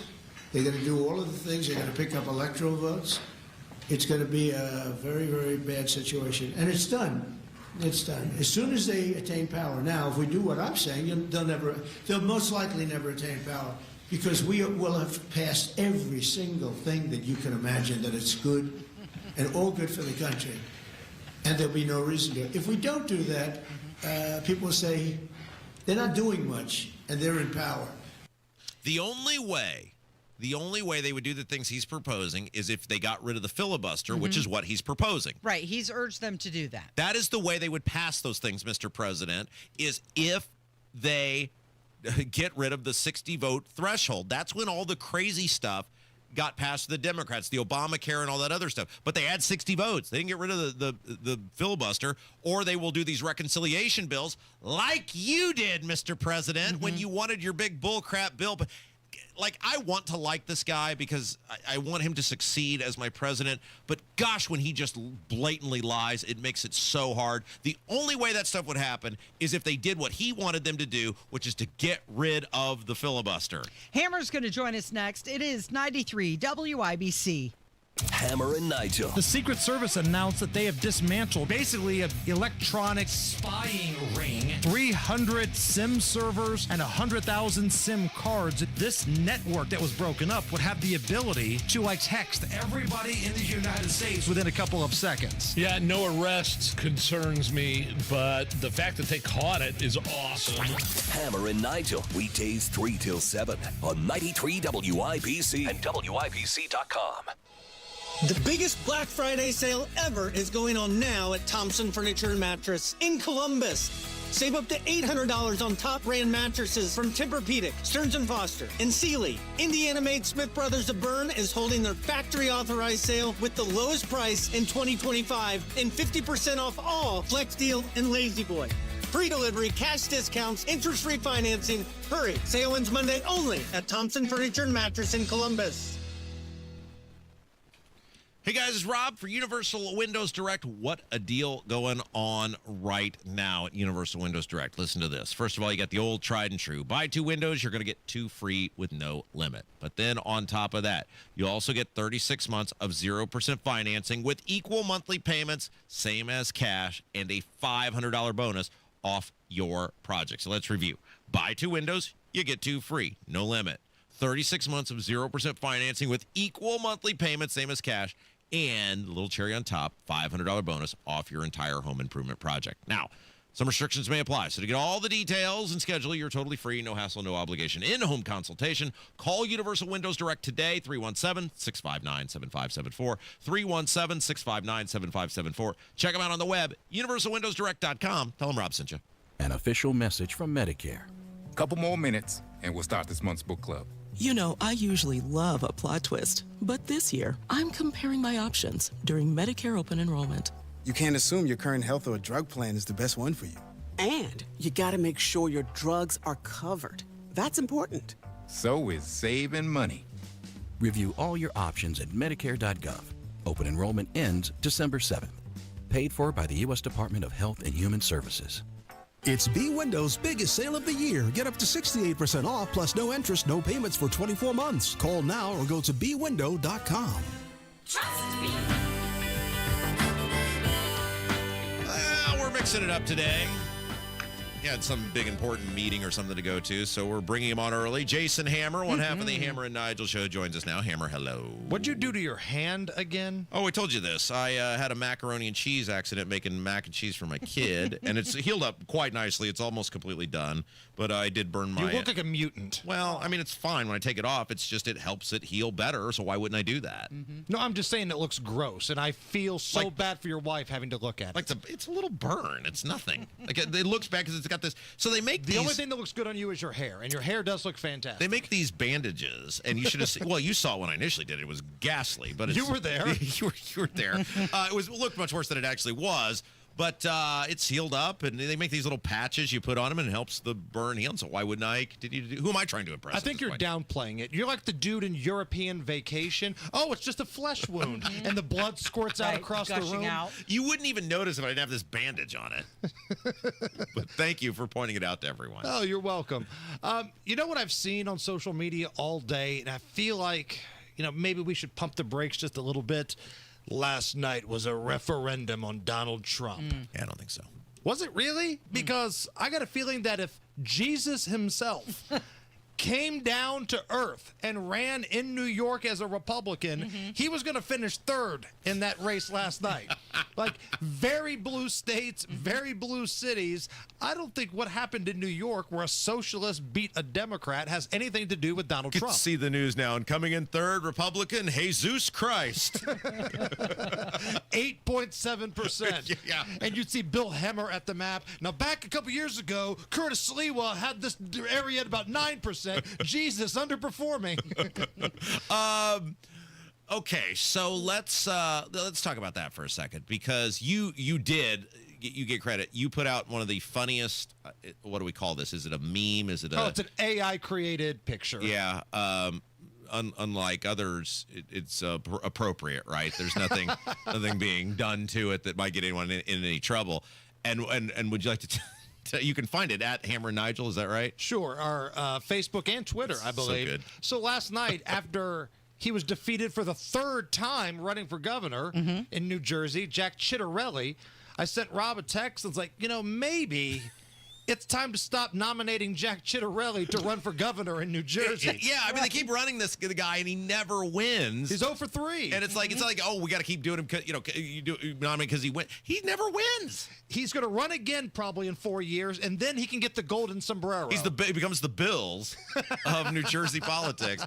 But yes, you in your noticing of that.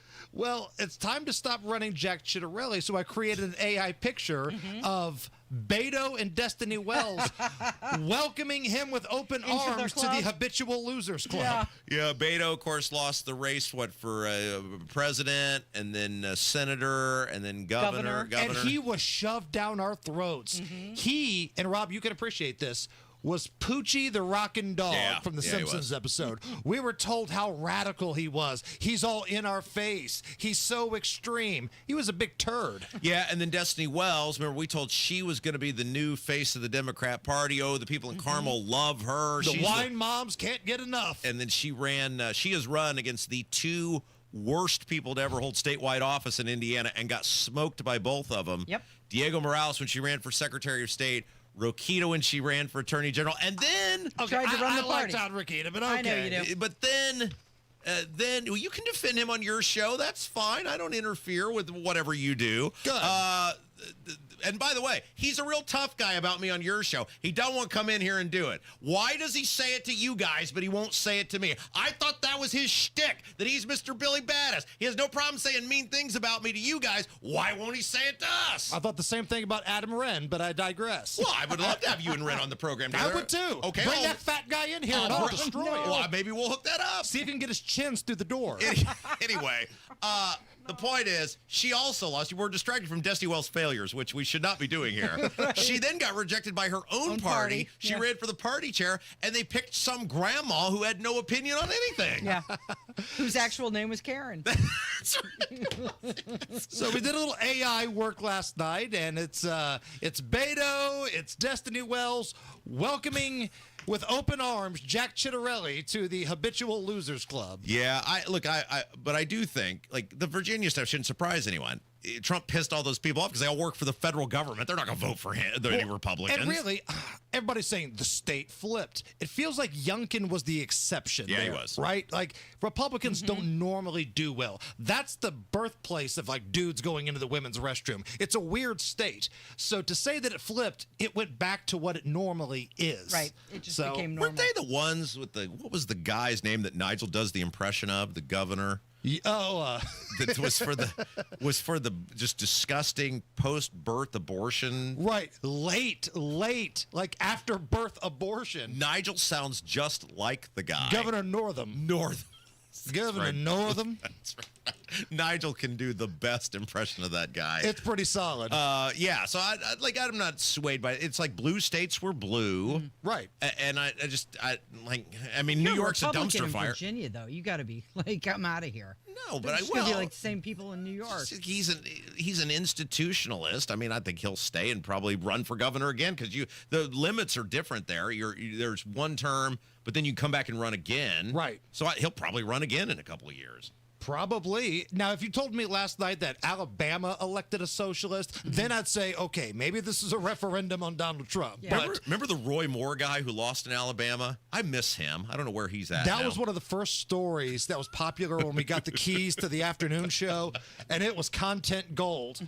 Like his rallies where his just out-of-control wife was trying to defend the fact that we don't hate the Jews. Our accountant is a Jew. Yeah, remember the Wow. he was a judge, right? And he was brandishing weapons at rallies. Showing up on a horse. There was like allegations against him of misconduct, and then the wife who made the comments about Jews, And his supporters would just crash live sets of CNN that were broadcasting live. I wish we'd have known we were going to talk this advance, so we could have got Kev to cue it up. But there's this great video, some CNN guy, right? He's in Alabama covering the race, and he's in some small town, and some hillbilly townie guy is just running behind him shouting, Roy Moore's gonna win. Right. He's got like a trucker hat on. I'm not sure there are sleeves. At some point, I think I heard a Roll Tide out of there. Yeah, that was great stuff. But that's the sort of guy that could lose in Alabama. He's like the only sort of guy who could lose in Alabama. Right. You've got to just be a complete lunatic. And again, this is what I love about WIBC. We can crap on the Republicans and the Democrats All at the same equally. time. Yeah. Unlike those butt sniffers up at Whoa. What's coming up this afternoon? Yeah, What are you doing? absolutely. We got enough Temu hosts. Hey, this afternoon, the Tonist, Tony Kennett, will talk a little bit about the election last night. Danny Z from Outkick. I want a national perspective That's his on this name? Colt. Zach Shefsky. Oh, okay. That's why you call him Danny Z. That makes Right. sense. Danny Yeah. Zach Shefsky. Like Coach K. Right, Yeah. right. I want to see from a neutral, natural, national perspective, did the Colts win the trade? Yeah. All right. Thanks, Hammer. All right, we've got Jacob Stewart from IndyStar who's going to join us next. We're going to talk redistricting. And Yes, he says that the Democrats aren't going to win no matter what happens with redistricting, and he got into he saved the state a bunch of money, or got us. Turns out we were investing in China, and he has become he a uncovered something. state hero. He's a yes. sleuther. Yeah. He's up next on 93 WIBC. Fall in Indy, and if you hate the paint, do what your neighbor Don did. He called Rhino Shield. Well, the home was built in 1948. Paint on the aluminum siding was peeling, and I couldn't find anyone who would repaint it until I called Rhino Shield. Rhino Shield's better than paint, and the crew? Painted all my aluminum siding, and I've got a front porch that runs the whole length of the house, and all the pillars and everything. And once they were gone, I couldn't even tell that they were there. With Rhino Shield's 25-year transferable warranty, you'll never have to paint your home again. And right now, you can have Rhino Shield for 15% off the regular price. Well, I've told a lot of people, do the Rhino Shield. It's really a great product, and if you don't want to paint the house, that would be the way to go. Here's Rhino Shield's Shane Smith. This offer is limited, so call me at 888-RHINO-41. That's 888-RHINO-41. Don't paint. Don't vinyl. Go Rhino! Never paint your house again. Rhino Shield. If you suffer from burning, tingling, or numbness, pay special attention as we discuss neuropathy with Dr. Matt Schulke, chiropractic neurologist and board certified in neuropathy. What is neuropathy? Neuropathy is nerve damage in the feet or hands. What are the symptoms? The symptoms are numbness, burning, tingling, pain, and loss of balance. Is neuropathy treatable? Absolutely, and we get amazing results. If you have burning, tingling, numbness, pain, or balance issues, call Dr. Schulke today for a free nerve damage screening. This screening will tell if you're at risk for serious complications and if you're a candidate for their specialized treatment program. Don't wait until your symptoms are so severe nothing can be done. End-stage neuropathy leaves people confined to walkers, wheelchairs, even amputations. The first 10 callers will receive a free nerve damage screening. Simply call 463-400-3338. Act now. Call 463-400-3338 for your free nerve damage screening. 463-400-3338. 93 WIBC Mobile News. On the level. On the go. The death toll rising. I'm Jarrett Lewis. Here's what's trending at 10:30. At least 9 people are dead and 11 injured in a UPS cargo plane crash that took place during takeoff from Louisville, Kentucky Tuesday. Louisville Mayor Craig Greenberg joined Fox's America's Newsroom and said first responders are still working the site. We're continuing to put out the fires and make sure everything is, we've got air monitoring in place, and we're going to continue to, shrink that as much as we can as the air monitoring permits. Public safety is our first and foremost responsibility. More than 200 emergency workers responded to the crash. The National Transportation Safety Board is launching an investigation into it. President Trump says the government shutdown had a hand in Republican losses in yesterday's elections. The morning after Democratic sweeps in Virginia, New Jersey, and New York City, President Trump told Republican senators, the shutdown was a big factor, negative for the Republicans. And that was a big factor. And they say that I wasn't on the ballot was the biggest factor. The government shutdown now in its 36th day, the longest in U.S. history. The president is again pushing Republican leaders to eliminate the filibuster and 60-vote threshold needed to advance legislation. Fox's Jared Halpern reporting. Police in Charleston, South Carolina are searching for a college student who went to the University of Charleston who hasn't been seen since his disappearance on Halloween. And according to ADP, private employers added 42,000 new jobs in October, stronger than economists projected. I'm Jarrett Lewis on The Level, on the go, and on WIBC.com. Our electric bills have increased as much as $50 each month. Governor Mike Braun is driving bills even higher. Instead of helping families, Governor Braun is doubling down on costly coal, gas, and nuclear. That means more pricey power plants that Hoosiers like us have to pay for. Utilities get richer, we pay more. Something has to give. Go to StopMikesHikes.com today to send Governor Braun a message. Hoosiers need affordable energy, not a blank check for greedy utilities. Paid for by Citizens Action Coalition. Hey, ladies, are you interested in self-protection but don't know where to begin, or maybe you're too nervous to enter the gun store alone? Well, let me introduce you to Premier Arms. They're more than just a gun store. Premier Arms is a supportive community dedicated to empowering women. They have a friendly, educated staff, and they'll provide personalized guidance, ensuring you feel confident in your firearm choice. It's Casey Daniels letting you know Premier Arms is where female gun owners are supported. Call them today, 317-858-3030.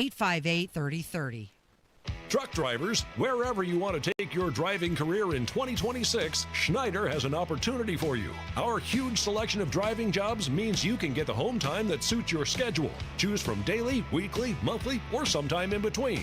Plus, Schneider drivers can choose from dedicated, intermodal, dry van, and tanker options. Don't wait to upgrade your career before the new year. Search jobs and apply now at SchneiderJobs.com. That's SchneiderJobs.com. Texting enrolls you in recurring automated marketing text messages. Consent not required to purchase. Message and data rates may apply. The team's looking good this season. I think so. Man, I miss playing football. Being young with unlimited energy to burn. Ever since I turned 40, I just can't find that fire I used to have. Think you could be lower testosterone? What do you mean? All guys lose their edge when they turn 40. The body has less testosterone. That's why I take Nugenix Total T. I've heard about Nugenix. That really works? Since I started taking Nugenix, I'm lifting like when we played for Coach Carter. I feel more energized at work. It's even spiced up things between me and the missus. Are they still giving out complimentary bottles for people to try? Yep, send a text. It's that easy. Text EDGE to 42424 right now for your complimentary bottle of Nugenix Total T. It's the #1 selling testosterone boosting brand at GNC and Walmart. Do it now and they'll also send you a bottle of Nugenix Thermo X, their newest, most powerful fat burner ever, absolutely free. Text EDGE to 42424. That's EDGE to 42424. These statements have not been evaluated by the FDA. This product is not intended to diagnose, treat, cure, or prevent any disease. Inside Indiana Business Radio, the news you need to get ahead. Indiana's business news leader, weekdays at 6:32 a.m. and 5:56 p.m. on WIBC. Well, I got a job and tried to put my money away, but I got in too deep and I could not pay. So redistricting is coming, maybe. Maybe, possibly. Will it make a difference in 2026? Well, that's a big question, huh? Let's get to it. Our next guest says it ain't gonna matter. Oh. It's Kendall Casey Show. I'm Rob. That's Casey. Joined by our old pal, Jacob Stewart, columnist extraordinaire, Indy star Jacob Stewart. Hello. Yeah, thanks for having me on. Okay, so you have said it. You have a new column out because there's this kind of theory that I subscribe to, and then I read your column and thought, well, maybe not. That if the Republicans pass redistricting in December, which, by the way, you still think, even though Bray says there's not the votes, it's going down. Yeah, I think so. I think that something's gonna give, and some senators are going to agree. They will find the votes. Yeah, you're in on yes. I think so, but maybe I'll be proved wrong. I'm of the theory that what happened last night across the country in the elections, Prop 50, the mayoral race in New York City, that is definitely going to sway some of these people that have been on the fence. Yeah, I mean, I would imagine so. I mean, low turnout mid-year elections typically do poorly for Republicans anyways, and there's a lot of structural issues with these elections. So it's not surprising to me, but maybe it'll sway some people. Okay, so let's talk about the column, in which there's sort of this prevailing theory from some people, or it's not prevailing. Obviously, there's objection. You're about to object to it, but there's a theory that a lot of people seem to think, well, all these people don't want redistricting. By the way, you ever seen a town hall where 70 people show up in opposition, not one person supports something? The data center issue. Because people appear to be so against this, that if this goes forward, if they do this, the people are going to be so mad that they're going to show up in mass and vote against Republicans. Now, a lot of these districts, it won't matter, but the swing ones are all going to go Democrat, the House, the Senate, the ones that exist. And most importantly, the big one, which is the Secretary of State's race, will go to Bo Bai. You say no, it ain't going to matter. Yeah, I mean, for a long time, the Democratic Party in Indiana has depended on voter turnout in Indianapolis on whether or not they succeed at things, at least in statewide. And Indianapolis voter turnout has been very poor for a long time, tied for the second lowest in the state. And I mean, if anything, redistricting will make that worse, because if you lose a safe Democratic seat in Andre Carson in the congressional races, then you don't have a figure for people to look to in both to drive their voter turnout, and that figure usually can raise a lot of money. And since they don't really have to defend their own seat very often, they can spend that money on other candidates, hypothetically. There's been some debate over whether or not that's actually happened in Carson's case, but, the point stands that somebody would be able to use that seat to rebuild the Democratic Party and drive voter turnout. And if redistricting happens, they won't have that opportunity anymore. Because there's also a theory that, people are against it, but they're not motivated by it. If it happens, they'll just be okay, just go vote for some other idiot, right? Right. Yeah, it's not a lot of, it's not an issue that I think will drive voter turnout. We had a abortion ban a couple years ago, and, the Democratic Party thought then, too, that would be, the thing that drives voter turnout and finally gets, Democrats across the line to electoral victories. It didn't turn out that way. Voter turnout actually declined in Marion County between that year and the next. And it overall, it just points to the fact that I don't think that the Democratic Party can depend on ideas or even strong political figures to get across the line to electoral victory. They need to rebuild their institution. What do you see from your engagement on redistricting? Are people into it? Is it something just nerds like us are into? What do you guys hear with the Indy Star? Yeah, I mean, so we visited Boone County a while ago, and we talked to some people that I wouldn't say are super, super politically involved. They're civic organization leaders and involved in that way. And, even the people that lean more conservative, they're kind of well, I don't really like this redistricting thing. At least that's what I gathered. But it didn't seem, they didn't have super strong opinions on it. And I definitely don't think that's going to change the way they vote. Jacob Stewart from the Indy Star is our guest. Did they tell you why they didn't like it? I think it just goes generally to a spirit of anti-institutions. People are individualists. Indiana is full of a lot of independents. So people that vote straight ticket will still say, well, I don't really identify with either political party. I'm a moderate or I'm an independent. Do you think an independent could ever win a statewide election in Indiana? There's this independent Indiana group, and their whole deal is they say, well, people are independent. We just got to get more people running as independents. We got to get good people to run as independent. Are you one of those people who subscribes to that, or you say, ain't ever going to happen? I used to be more prone to that opinion, but I don't think it's possible. The laws are just very, very much against anyone running from a third-party perspective or an independent perspective. You have to spend hundreds of thousands of dollars just to get signatures to get on the ballot, and that's money that could be spent campaigning. So it just doesn't make sense. You may as well just run as an outsider in a political party. Well, let's talk about money really quick, especially here in Indianapolis. Andre Carson not having as much money as which would be typical. Is there any chance that the state party or Marion County GOP could get it together and just beat him without redistricting? I don't think it's really possible with Andre Carson. The fact that he's not raising so much money is exactly because he doesn't have competition. The strongest, competition he has is primary challengers.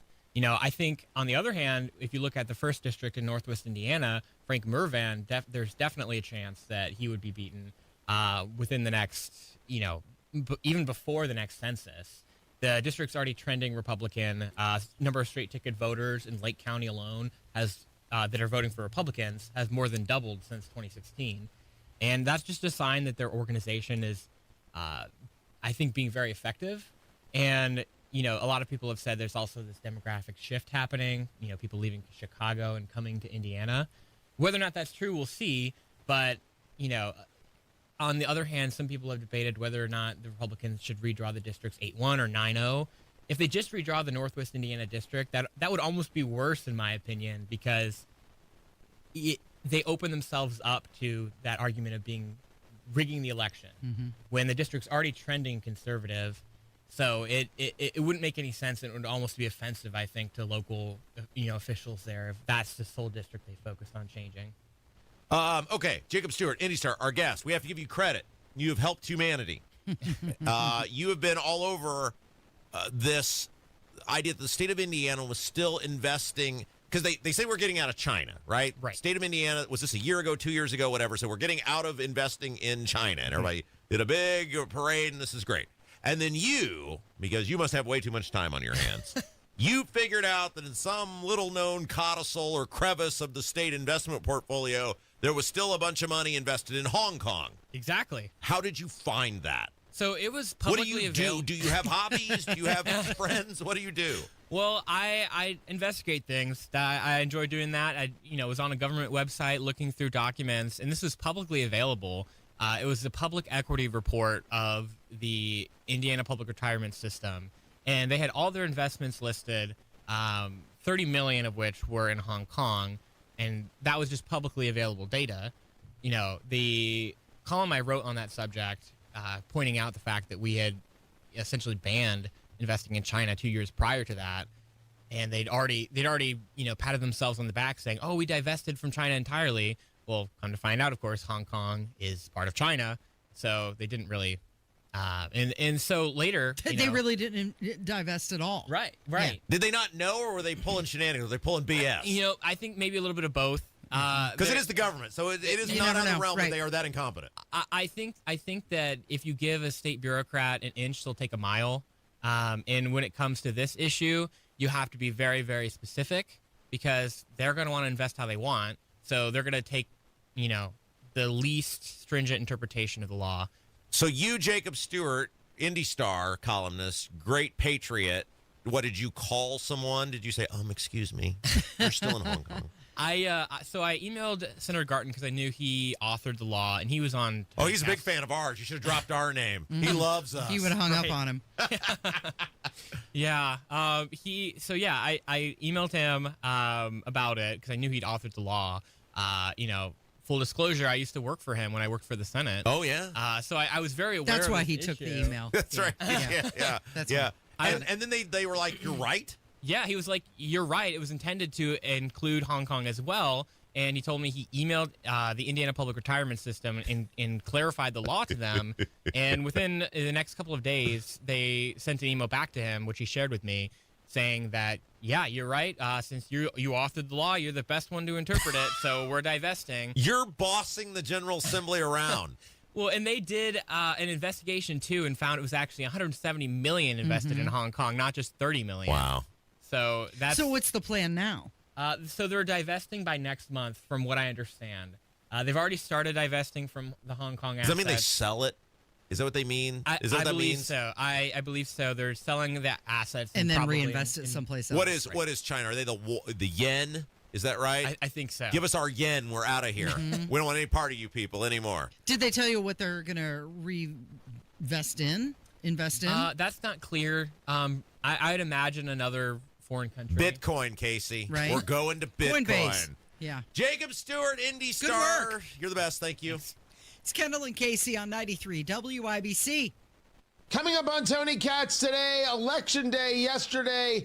That didn't go well now, did it? What does it all mean? That's coming up after the news at noon on 93 WIBC. You know exactly why you need to remodel that kitchen of yours. The space, it's outdated. You can't move around like you used to. It doesn't work like it needs to. You want to entertain and you want to improve your quality of life. This can happen, just not with the kitchen you have. You need to call Booher Remodeling, BOOHER, BooherRemodeling.com. They can take that old kitchen that's deteriorating and broken down and turn it into something that works for you and your family. Their 5-step design process from start to finish, the consultation, the preliminary design, the design development, getting all the documents together, and then getting it done. The best materials, the most skilled craftsmen in Central Indiana. Booher Remodeling will guide you through the entire process, starting with the free initial consultation, and they stand behind their work with a 2-year workmanship guarantee. Create that new kitchen. Design experts can use an existing layout or begin completely from scratch. Talk to Booher Remodeling today. BOOHER, BooherRemodeling.com. That's BooherRemodeling.com. If you suffer from burning, tingling, or numbness, pay special attention as we discuss neuropathy with Dr. Matt Scholke, chiropractic neurologist and board certified in neuropathy. What is neuropathy? Neuropathy is nerve damage in the feet or hands. What are the symptoms? The symptoms are numbness, burning, tingling, pain, and loss of balance. Is neuropathy treatable? Absolutely, and we get amazing results. If you have burning, tingling, numbness, pain, or balance issues, call Dr. Scholke today for a free nerve damage screening. This screening will tell if you're at risk for serious complications and if you're a candidate for their specialized treatment program. Don't wait until your symptoms are so severe nothing can be done. End-stage neuropathy leaves people confined to walkers, wheelchairs, even amputations. The first 10 callers will receive a free nerve damage screening. Simply call 463-400-3338. Act now. Call 463-400-3338 for your free nerve damage screening. 463-400-3338. This is Denny Smith, and C&J's having a water quality sale of whole home protection for what matters the most. Better water for your family. Remove forever chemicals, solids, and metals from the water you cook with and drink. Invest in a softener and a reverse osmosis, UV, or dechlorinator and save $400. Invest in 2 components and save $800. City Water or Well Water, C&J, official partner of the Indiana Pacers and Fever, has great systems and great people too. 317-733-SOFT. As an IT professional, you have the opportunity to guarantee your data security, participate in 100% landfill-free disposal, and have peace of mind with R2 V3 certifications. Technology Recyclers provides guaranteed complete data destruction, 100% landfill-free disposal, and the certification to back it up. Protect your data while saving the planet. Receive a free pickup of your e-waste from Technology Recyclers. Visit tech-recyclers.com. That's tech-recyclers.com. Another accident? What happened? Our truck driver got cut off, and they're getting blamed. No witnesses, no proof, and insurance is skyrocketing. Wait, our drivers shouldn't take the blame for this? Exactly why we need Samsara. Their AI dash cam show real-time video proving when our drivers aren't at fault. So we protect our drivers and avoid false claims? Yep. Companies using Samsara have exonerated their drivers and saved millions on insurance. Protect your drivers and your bottom line at Samsara.com. Samsara. Operates smarter. Here's the tale of the daily Medfill. Same old pharmacy, same old bill, but those prices kept rising higher still. Till the savings wrangler rode in, cool as can be. Tap Good RX, saving massively. No plan? Don't matter none. Up to 80% off. The deals are done. Discounts hitting harder than Ma's chili. Dang. That one little app does all the rest. Save time and money on prescriptions. Check Good RX. Good RX is not insurance. Quiet down. Here she comes. Surprise! Your accountant just emailed to say your quarterly taxes are way higher than you were expecting. At Progressive, we know small business owners don't usually like surprises because they cost you money. But a good surprise that could save you money? Getting discounts with a commercial auto quote from Progressive. Also, your favorite employee is leaving. They're going to pursue their dream of being a veterinarian. Surprise yourself. See if you can save in as little as 8 minutes at ProgressiveCommercial.com. Progressive Casualty Insurance Company and Affiliates. Discounts not available in all states or situations. It's Black Friday all month long at Great Lakes Honda of Fishers. This week only, lease a 2025 Accord SE for just $299 a month with 0 down. Plus, get 2 years complimentary maintenance. Join WIBC this Saturday for the Home and Garden Show live from 9 till 1 at Sullivan Hardware, 71st and Keystone for the holiday kickoff sale. The crew will be there with special savings for attendees just in time to deck the halls with holiday decor. this is a question for you because you're the only young person on this show, Kevin, our fabulous producer, and you're the only person in the dating game. I feel young. Well, you're not. Ouch. But like I said, you look great for 64 years old. You're phenomenal. There it is. Anyway, there's a new study out, and this study was done by Credit One Bank. They surveyed 1,000 young adults. That 51% of those taking the survey admit to faking their wealth or exaggerating their financial success.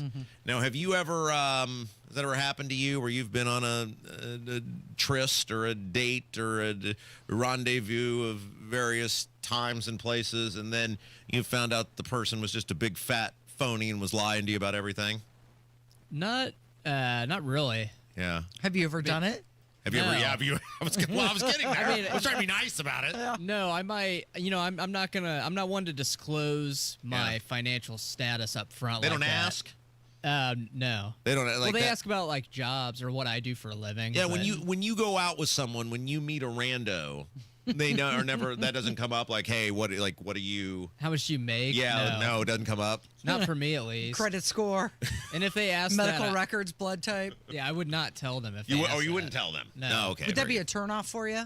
Yeah, They asked. Yeah, they have to earn that. Yeah. I have to be more involved with them. for How them to many get that dates info. would you have to be in before you would reveal how much you make to someone? Kevin. Several. How about you, Case? When you met Jim, because you were the aggressor in that I don't know about relationship. that. Well, I mean, you pursued him. Yeah. He was a young man, and you took full advantage of his youth and inexperience. Did you fib to him like, "Oh, Mama, I'll take care of you"? No, absolutely not. We were both in radio, so he knew. So he knew. He had an idea. You She didn't- didn't have any you money. didn't fib. She's just as broke as me. Hey, at some point, can you bring your wedding photo in? Still with that? Yes, I think that would be a smash hit. I've You still think never so? seen it. Oh, it's fabulous. You're really missing out, Kevin. No, I mean, it's great. I think people would love that. It would really connect with our audience. Okay. Yeah, Anyway, someday. yeah, okay. So this is fascinating, though, that people feel the need to. Gen Z, they say, study find. This is Study Finds doing the story. Gen Z leads the pack. They say at 54% who do this, compared to 48% of millennials. Right. And they also say that 37% would overdraft or go into debt to impress a date. And you know who that reminds me The of? guy who worked here? The guy who worked here who, date one, wanted to spend hundreds of dollars on the girl. You remember this guy, right, Kev? Oh yeah, I remember that. He I mean, we He kind wanted to take her to Ulta or Sephora or something and have her shop for makeup. Okay, and- so we don't know for sure, but we think this guy might have been pulling several shenanigans because he got, what was the deal with this guy? So he was a young guy, he was a producer, worked various other things, and he went on this date with this girl who was clearly, like, she was a strong, well, you don't know on the Instagram, right? Anybody can, could end up looking Filters, like Rosie right. O'Donnell in real life, but Yikes. was a strong Broad Ripple 7.5. Was had no business being with this guy. And then it was like, how did you pull this off? And then he described the first date he was taking her on, which wasn't like, hey, we're going to the KFC or something. Right. He was taking her on a shopping spree. Right. And he was going to have to drop what we estimated to be Couple $100. Yeah, probably at least. Yeah.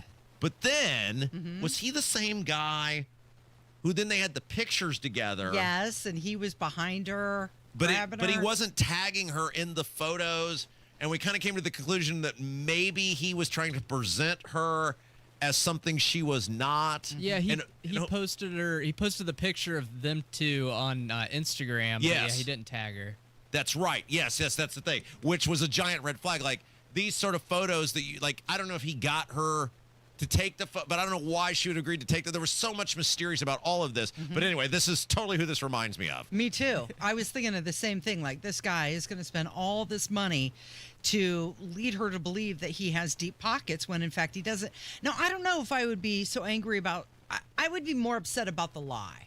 Oh, the lie about the financials rather than you couldn't provide for whatever. Right. The actual situation, okay, that is what it is. But don't lie to me about it. Don't try and catfish me. This is an amazing statistic, according to this Study Finds article. 37% say they would be willing to overdraft their account or plunge into debt just to impress someone on a date. Right. That is insane. Right. Like, that's how far you're going to go That is to keep up nuts. the lie. to do that. Yeah, exactly. So, Because what's the off-ramp on that? You can't keep that up forever. Well, you probably can't even keep that up. Look at the young guy who worked here. Well, but I mean, his off-ramp appeared to be maybe he just wanted a picture with this girl for who knows what. He was trying to impress someone else, maybe? But he didn't tag her. That was the thing where we're like, if that's your girl, right, you're not just posting the picture, you're like, at Cindy, is it Cindy possible what's her that face she or whatever. didn't have Instagram, so he couldn't tag her? He showed us the pictures of her on Instagram. She definitely had Instagram. Yeah, that's how we saw her. We asked him because he said he was going on this date, and we were like, let's see what sort of assemblage you're working with here. And then Kevin and I were blown away that this guy ended up with her, and we were like, what? Like, we came up with a couple logical reasons it could have been, and none of them seemed to really check out. and then we determined, well, this could have been just, maybe we don't know. Anyway, I hope wherever he's at, he's having a good life. 1 in 5 people on dating apps to display credit scores. Well, let's see. Are we the same political affiliation, same goals? What's their credit score? Yeah, It is Kendall and Casey on 93 WIBC. Greetings from R&R Agency, your Indiana health insurance pros, and a sincere thank you to our loyal customers for helping us to another record year. We recently saved a 62-year-old retiring couple over $800 monthly when compared to their COBRA offerings. We recently saved a family of 4 over $400 monthly when compared to their $7,500 deductible program on the ACA, and that's still Obamacare. We recently saved a small 4-man manufacturing company over $1,000 monthly and gave them better coverage. We feature coverages guaranteed to age 65, low out-of-pocket expenses, the largest networks in the country, and you can sign up anytime. If you are retiring early, self-employed, or need coverage for your small group, call us at 317-563-0868 or go to rragency.org. If you don't call us, we can't help you. What do you got to lose? Call us 317-563-0868 or go to rragency.org. As always, God bless America, common sense government, and peace through strict. Garage door problems? Call today for service today. Garage Doors of Indianapolis services all makes of garage doors 24 hours a day, 7 days a week. Call today for service today. 875-4577. Call today for service today. Get it fixed right now. Call Garage Doors of Indianapolis at 875-4577 or visit doorstoday.com. In the morning, call 875-4577. Service today. Today. Hi, I'm Andy, your friend and jeweler at Shane Company.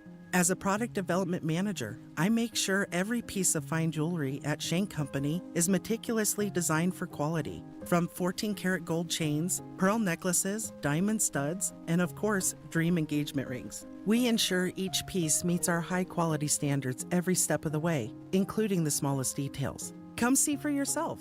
Visit us in store or at shaneco.com. Shane Company, your friend and jeweler.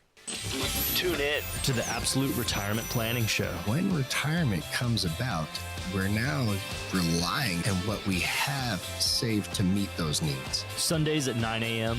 right here on 93 WIBC. The Attorney General's Unclaimed Property Division has over $800 million just waiting to be claimed. Text Tamara and Nigel to 46220 or visit indianaunclaimed.gov to claim yours today. An official message from Medicare. Couple more minutes and we'll start this month's book club. You know, I usually love a plot twist, but this year, I'm comparing my options during Medicare open enrollment. You can't assume your current health or drug plan is the best one for you. And you gotta make sure your drugs are covered. That's important. So is saving money. Review all your options at Medicare.gov. Open enrollment ends December 7th. Paid for by the U.S. Department of Health and Human Services. Transform your bath and double the value. It's B Windows Black Friday bath sale. Buy one bath, get one free. Plus no interest and no payments for 24 months. Call now or visit bwindow.com. Coming up in 2 minutes from the Technology Recycler Studios, where a woman was shot and killed early this morning. And do police have any suspects? Who coroners identified as the man found dead almost 30 years ago at a Westfield home, and what the vote count looked like in the Avon school funding referendum. You're listening to 93 WIBC, WIBC HD1 Indianapolis. It's 11 o'clock. The Supreme Court takes up tariffs. I'm Kathleen Maloney, Fox News. The Supreme Court is hearing arguments on President Trump's authority to impose tariffs by declaring an economic emergency. Fox's David Spunt reports from outside the court. We're just a month into the Supreme Court term, and this case may be the most consequential of the term. In fact, President Trump called this case a life or death case for the United States of America. So the stakes are incredibly high, and there's also a time sensitivity issue to kind of rush this decision through. So we may get something before the end of June. In fact, in the next month or so from the justices because of these sweeping tariffs that have been imposed. Now, we have a group I can hear outside the Supreme Court. I don't know if we have a live shot of them, but there's probably about 100, 150 people that have been walking down the sidewalk protesting some of the action outside the Supreme Court. Plaintiffs who brought this case, including small businesses, claim tariffs are unconstitutional. The government remains shut down, House Speaker Mike Johnson marking an unfortunate record. We're now on day 36, and it is a sad landmark in our history. This is the longest shutdown of any government in our history. The Republicans control the Senate, but they need several Democrats to support a funding bill in order to overcome a filibuster. And don't expect a jobs report this Friday. None will be released due to that continuing government shutdown. Louisville's International Airport has reopened following the crash of a UPS cargo plane. At least 9 people are dead, several injured. Louisville's Mayor Craig Greenberg tells Fox's America's Newsroom that first responders are still searching for victims. I was at the Family Reunification Center, and there were more families of more individuals than that they were still looking for and seeking information on. So I would expect that the amount of fatalities. An official. WIBC Mobile News. On the level, on the go. Gunshots from inside the home. Sunny skies. It'll be that way much of the day. Currently 61 on Monument Circle with the high today at 68. I'm Jarrett Lewis. Here's what's trending now at 11:02. A woman is dead after a home invasion early this morning in Whitestown. Ryan Hedrick reports. Police say it happened right before 7 along Mays Lane, not far from Main Street Park. And when the cops arrived, they found the woman on the porch. Investigators believe the shot came from inside the home. Violence is something that we hate to see. And as we learn more about what exactly transpired, hopefully be able to give that info to the public. Captain John Yurkosh with Whitestown Police says several people were on the scene, both inside and outside the home, and detectives are still working to put all this together. Ryan Hedrick, 93 WIBC Mobile News. A man is identified by Hamilton County coroners this week after his remains were found nearly 30 years ago. Coroners say Roger Goodlett, who went missing from Indianapolis in 1994, is a victim of accused killer Herb Baumeister. Goodlett was found in 1996 at Baumeister's former Westfield home, Fox Hollow Farm.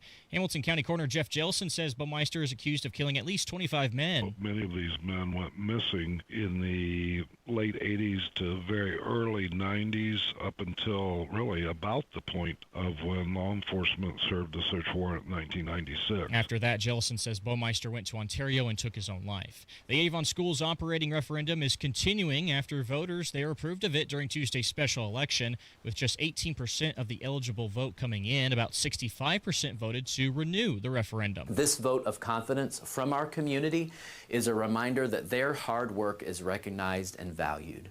As we said throughout the campaign, strong community, strong schools. Superintendent Scott Wyndham says the referendum helps them keep class sizes small and teachers and staff compensated. Ohio State is the top team in the nation in the eyes of the College Football Playoff Selection Committee. They revealed their first rankings of the season last night. Indiana is number 2 and Notre Dame is ranked 10th. And in the college basketball world, the Purdue Boilermakers began their campaign on a good note by beating Evansville 82-51 at Mackey Arena last night. Purdue will next host Oakland in their game Friday night. And tonight, IU starts their season against Alabama A&M in Bloomington. I'm Jarrett Lewis on the level, on the go, and on WIBC.com. At Duke Energy, we're making Indiana's energy grid stronger and more resilient, ready for storms and for our region's growing energy demands. We're upgrading nearly 20,000 poles, adding more power to the Indiana grid, and using new innovations to assess damage more quickly, speeding our response to storms. We're also modernizing the energy grid with self-healing technology to to automatically reroute power around damage to help restore outages faster, sometimes in less than a minute. And we're using smart technology to give you more insight on the energy you use at home to help you save. Daily usage charts on our website or mobile app. Usage alerts and home energy reports to keep you in the know. And we're committed to doing everything we do in cost-efficient ways so we can keep bills as low as possible while we serve you with reliable energy when you need us most. Duke Energy, building a smarter energy future. Paid for by Duke Energy shareholders. You're listening to Rob Kendall. When we talk about sending money somewhere, we're talking about printing the money because we have no money. And Casey Daniels. My government would never lie to me, would they? On 93 WIBC. After last night, I think I could do it. You could do what? I think after what are you going to do? Well, I think after last night, I'm not saying I want to do it or I will do it. I'm just saying I think I could do it. Yeah. That after what we saw last night, both in Indiana and then certainly across the nation, is that voters are so fed up with everything that is the status quo, that is as it is in both parties. And they're so looking for some alternative. And this is what's important. They're looking for an alternative for someone to meet them where they are. Because neither side, this is why we keep doing the ping pong thing, right? Where now I vote Democrat and now I vote Republican and then I go back to this way and and now you got this Mondami guy in New York. And if you look at the exit polling, what voters are saying very clearly is that they are desperate for their elected officials to meet them where they are. And neither party is doing that. And where they are right now is doing something to make living affordable. And there is no plan from any party on any of that. And so I think now more than ever, if I could get that $10 million, I could meet the voters of Indiana where they are, and I could be the governor of the state. All you need is the low price of $10 million. I need $10 million. To make it happen. You need some rich friends then. It was funny. Many people will remember Ari told me I could tell this story.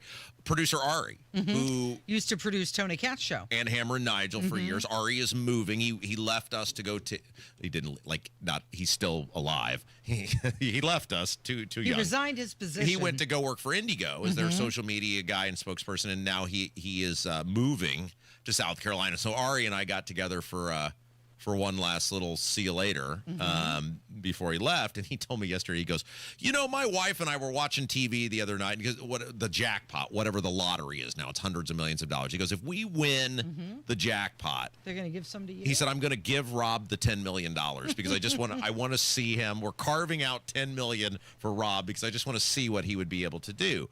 But what you're seeing is on all of these issues, right? And this is why people are so against redistricting here in Indiana. They're looking at their politicians going, we begged you for help with our property taxes. We're begging you for help with our utilities. We're begging you for help being able to afford to put gas in our car. And time and again, you reject us and do nothing, yet you will move heaven and earth. Give deals to big business. To try to do this redistricting. And then, then you can get into that. The IEDC stuff and the giveaways and da-da-da-da. And but there's no... In this state, there's no viable alternative to how bad the Republicans are. So there is no Republican meeting them halfway. And their voice against the redistricting is sort of people saying, no, this is us rejecting you. We don't embrace the Democrats. We don't support them, but we reject you. And I think you saw in these other states where they view it as a viable option, where there are robust parties in New Jersey and in Virginia, states that lean Democrat anyway, and certainly California, people are asking for politicians to meet them where they are, and they're not getting it from anyone. I thought it was interesting. It's being reported that young women are the story of last night. 81% voted for Mamdani in New York City, 80% for Sherrill in New Jersey, 78% for Spamberger in Virginia. So it's a lot of the young Gen Z females that are driving that. Well, and they're obviously heavy, almost exclusive Democrat, right? And so all elections are really about relationships. Like, this is what so many politicians don't understand, is that whether it's a school referendum or it's you running for public office, It's about relationships with the voter base that you serve. And part of the, like I come back to, serving the voter base and having the relationship is understanding what matters to them. And I think the Republicans have once again gotten, and a big reason why is they're beholden, just like the Democrats, to this donor lobbyist crowd. Look at the energy issues in our state, and look at how bought and sold so many of these high-profile politicians see Ed Soliday, the head of steak dinner Soliday. The head of utilities in the House of Representatives in Indiana, and the Indy Star article that came out about him and his counterpart, whatever you call him, in the Senate is similar, I believe, according to that article, where they're just bought and sold by these utilities, and they're screwing you and are totally in bed with the utilities, with the lobbies. Yeah. So I think yesterday's results were about one, Virginia. Look, it has a Democrat lean to it. It's not a Democrat state, but it has a Democrat lean to it. You have a bunch of pissed off people because a lot of them in Virginia work in Washington, D.C., and so they're mad about that. But also, whether it's New Jersey, which has voted Republican in the not too distant past, or Virginia, you're not seeing the Republicans in Washington offer people anything to say, hey, I want to be a part of that. I want our country, my state, to look like the way Washington, D.C. looks. And as a result, you just get Democrat wins last night. Do you think Scott Pressler's licking his wounds this morning? He had the big push in New Jersey. So just to remind people who this guy is, he was this, what do you call him? Maybe a social media influencer yeah. Who really did a lot of door knocking in Pennsylvania. Right, last year for Trump. And he was very visible and did all this media stuff. And he sort of became like this, it's the Midas touch guy. And we've been saying, again, and you know how we hate to be right on this show, but we've been saying, because he was threatening to come to Indiana. And I said, okay, come to Indiana. How are you going to walk around the entire state? Because all of these senators are all spread out all over the state, and you ain't got the organization to pull that off. And he found out yesterday, a bunch of these people and causes and whatever that he was for went down in flames, because it's much harder when you're doing, first of all, he doesn't have the reach to hit multiple states and be in multiple places and blah, blah, blah. But he also doesn't have the relationships. He had sort of built some of those relationships in Pennsylvania because he'd spent so much time there. And yeah, now nobody's afraid of him here in Indiana either, because that's not how it works. It's like yesterday. If we spent some time talking about the Avon referendum. And, I was saying it's the sneaky and the scam and everybody should vote against it.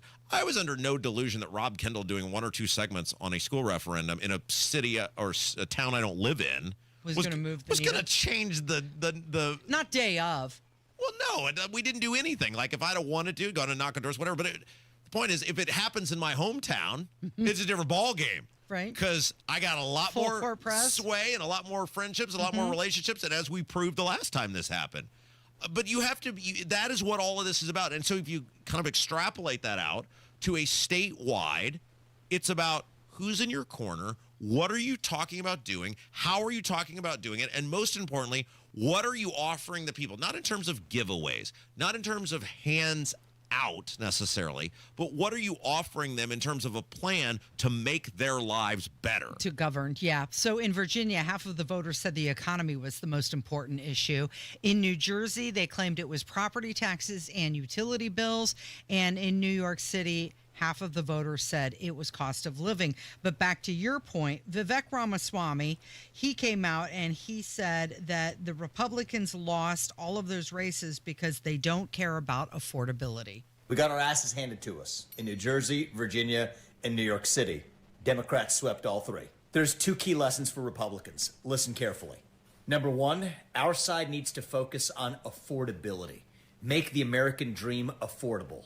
Bring down costs, electric costs, grocery costs, healthcare costs, and housing costs, and lay out how we're going to do it. And number two, cut out the identity politics. It doesn't suit Republicans. It's not for us. That's the woke left's game, not ours. We don't care about the color of your skin or your religion. We care about the content of your character. That's who we are. Brings up an interesting point. He does. And I think when you see, we were talking in the back about like sort of these Nigel and I were talking about this, these what I call kind of like crossover governors, where it's, hey, I'm a Democrat in a red state, whether it's a Kentucky or a Kansas. There are, like we saw with Youngkin in Virginia, and then there's some of these other blue states in the Northeast that have had, and New Hampshire has a Republican governor.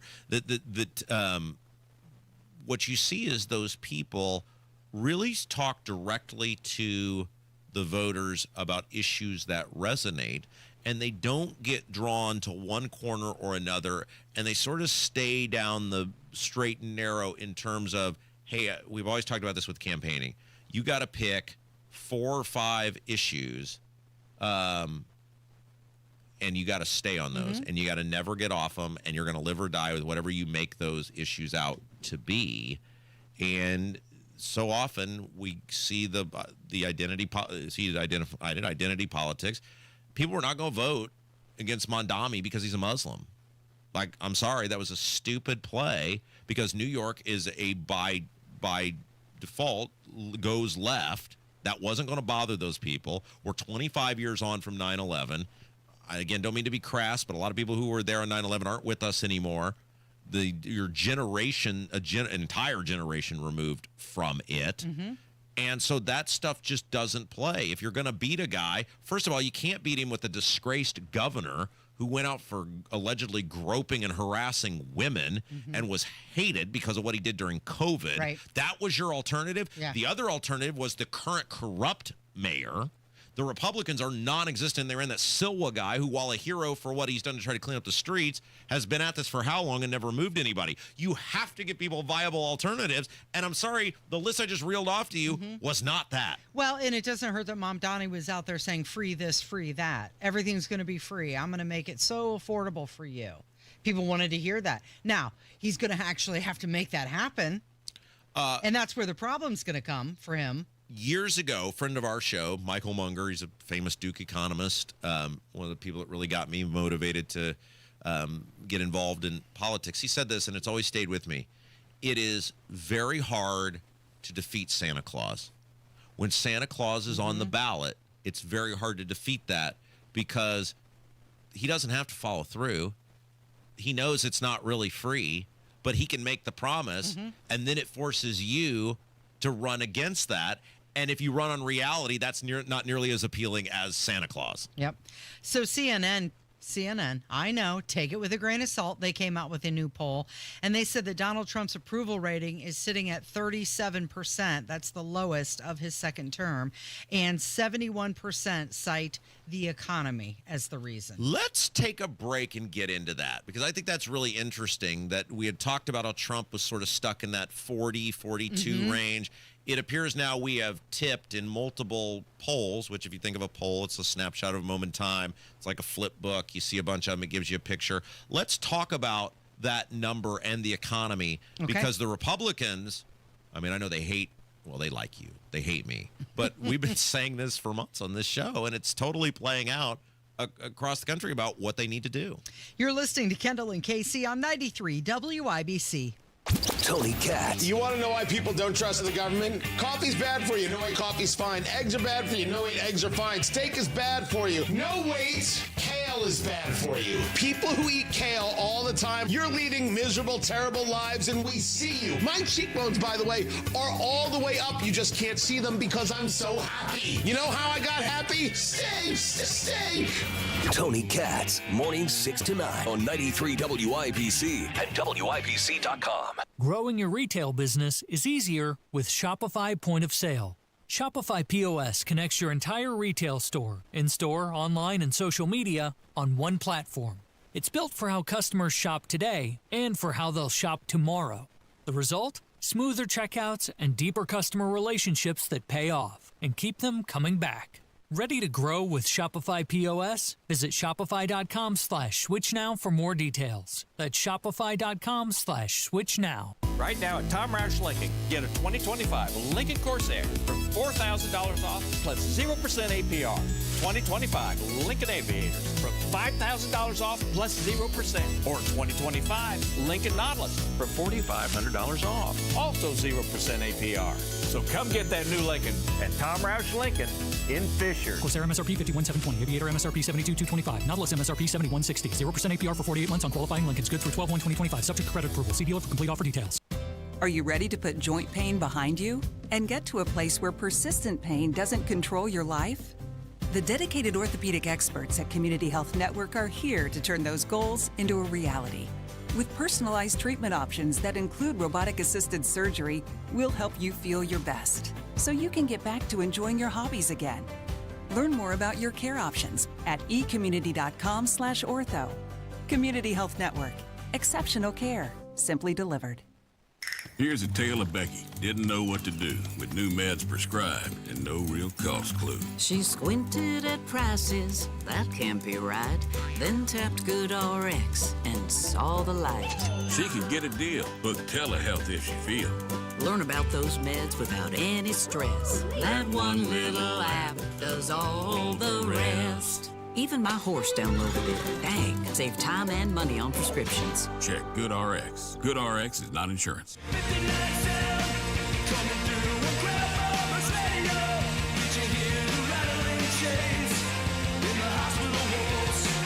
We got a feud, Casey. I'm here for this. What's going on? Well, Destiny Wells, she is one loss away from becoming the Buffalo Bills of Indiana politics and government. She lost badly to Diego Morales for Secretary of State.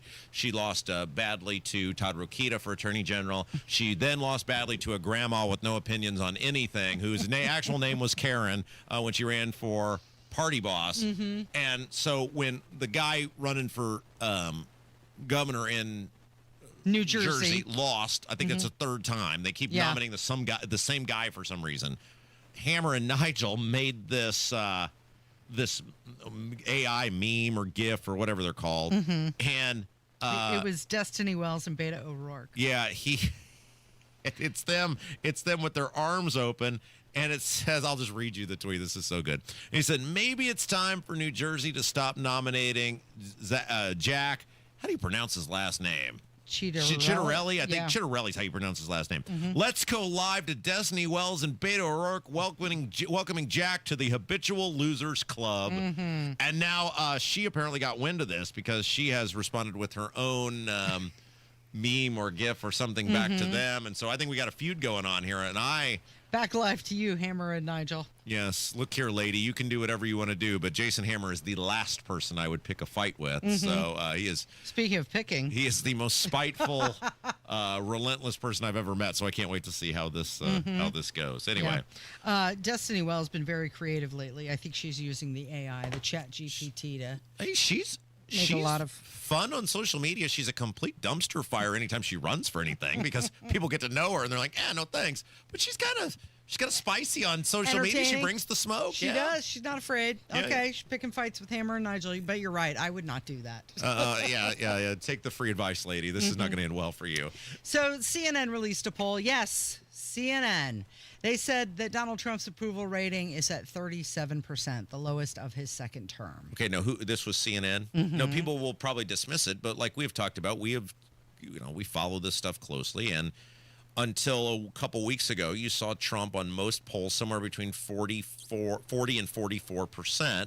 We kind of said 42 is probably where the number is, but then over the past several weeks, we have seen that number dipping lower. We've seen more 40s. We've seen a couple 39s. We now see a 37. And so if you think of it like a flip book where polling is a snapshot of a moment in time, the picture you're getting from multiple outlets seeing kind of the same thing is that Trump's approval rating is going down from already in probably uncomfortable territory it was in.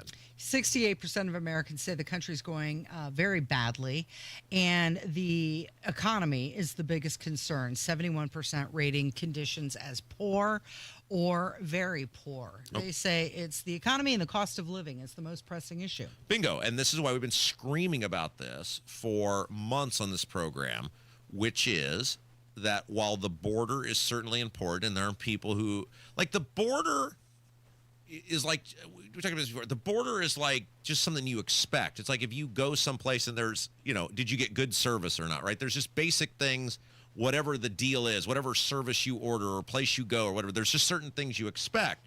And If it doesn't work, then you get punished for it. See Biden, see Kamala. Mm-hmm. But if it works, you're like, well, yeah, I pay taxes for this, right? Like, I expect us to have a secure border. I expect crime to be under control wherever I live, unless you live in Indianapolis. Then if it doesn't work, then you're just like, oh, great, let's vote for Joe Hogsett again. But for most places, politicians would get punished for those things but not rewarded. Trump has done a nice job with those things. However, when it comes to approval rating, front and center is the economy, which we have told you, I don't care what speech Trump gives, it stinks. The cost of living, I don't care what Levitt or whatever her name is, the press secretary. Caroline Levitt. Levitt comes out and says stuff is very expensive. Food is ridiculous. Trying to get out of the grocery store, for a week's worth of groceries, if you got a family of, I'll operate off a family of 3, it's essentially impossible to get out for less than $150. Mm-hmm. Well, and when you're being told consistently that how hot the country's hot, you feel like you're being gaslit. Totally. When you just went to the grocery store and oh, this is not going well. He comes off as a guy that's more interested in promoting himself than helping you, and more interested in convincing you it's not as bad as you know it is. And that is something people will recoil against. If, it's the whole Bill Clinton, I feel your pain. Of course, he didn't actually feel your pain. He didn't care about your pain. He didn't want to do anything about your pain. But he said it. He lied, right? He said the thing, I feel your pain. And people buy that. I don't know why, but they buy that. And in the case of Trump, he just comes off as a guy that's totally out of touch with the reality on the ground. So, according to this poll, 80% of the people said that the shutdown is a major crisis, a major problem. What percentage? 80%. 80%, mm-hmm. Yeah. And 61% disapprove of Trump's handling of the shutdown. Now, to me, that's just miscommunication or the branding of the shutdown. The message isn't getting through from the Republicans that they voted 15 times. Well, let's work through this for a second, okay? Let's bring this back to home, which is what we do better than anybody else. Now, there were referendums that failed. There were referendums that passed yesterday. The big ones, it was a very mixed bag, right? But in central Indiana, we had a referendum for a sizable tax increase on residents in Avon. And only 18% of the people even showed up to vote. Right. Like, either logically, you would say to yourself, if you live in this community, you're one of two camps, right? Either I so believe in where this money has gone to the schools, I'm all in on it, and I'll show up to vote for that. And most likely you're a parent. Or of a student in that school system. Screw you people. I can't afford to live, and you're proposing taking $500 or $600 a year from me for this school system that 54% of the kids are passing tests. F you people. I'll wait in line for 10 hours if I have to vote. And yet, 82% of the people in that community weren't in either of those camps, which means they're not paying attention. They don't care. By default, they're then basically voting yes, because unless you vote no, then you're condoning the behavior. But the point is... But wasn't that the plan of the school system, to do it in a non-election year? Get that in under the radar really quick? It is, but in a world in which everyone basically has a cellular telephone with the internet access and everybody's on the county chatter boards and blah, blah, blah, how could you not have known? How could you not? You see the signs. Wouldn't you be curious and go, vote yes for Avon schools? What's going on with Avon schools? My point in all this is, of course the public is going to say it's Trump's fault or the Republicans' fault, because they're not the ones in power. These are the same people when 82% of the people didn't even show up to vote when they were going to either get screwed or be for it or whatever. The point is the public at large is uninformed. The Republicans are in charge.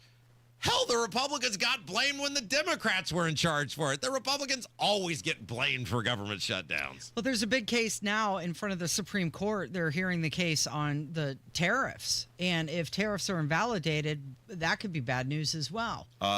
Because what, the U.S. is going to owe tens of billions in refunds then? And I got to feel, well, no, they would just say, we're done here. Okay. You don't have to give China its money back. You can't do it anymore. It's not like, we're not sending a bunch of yen to the Chinese.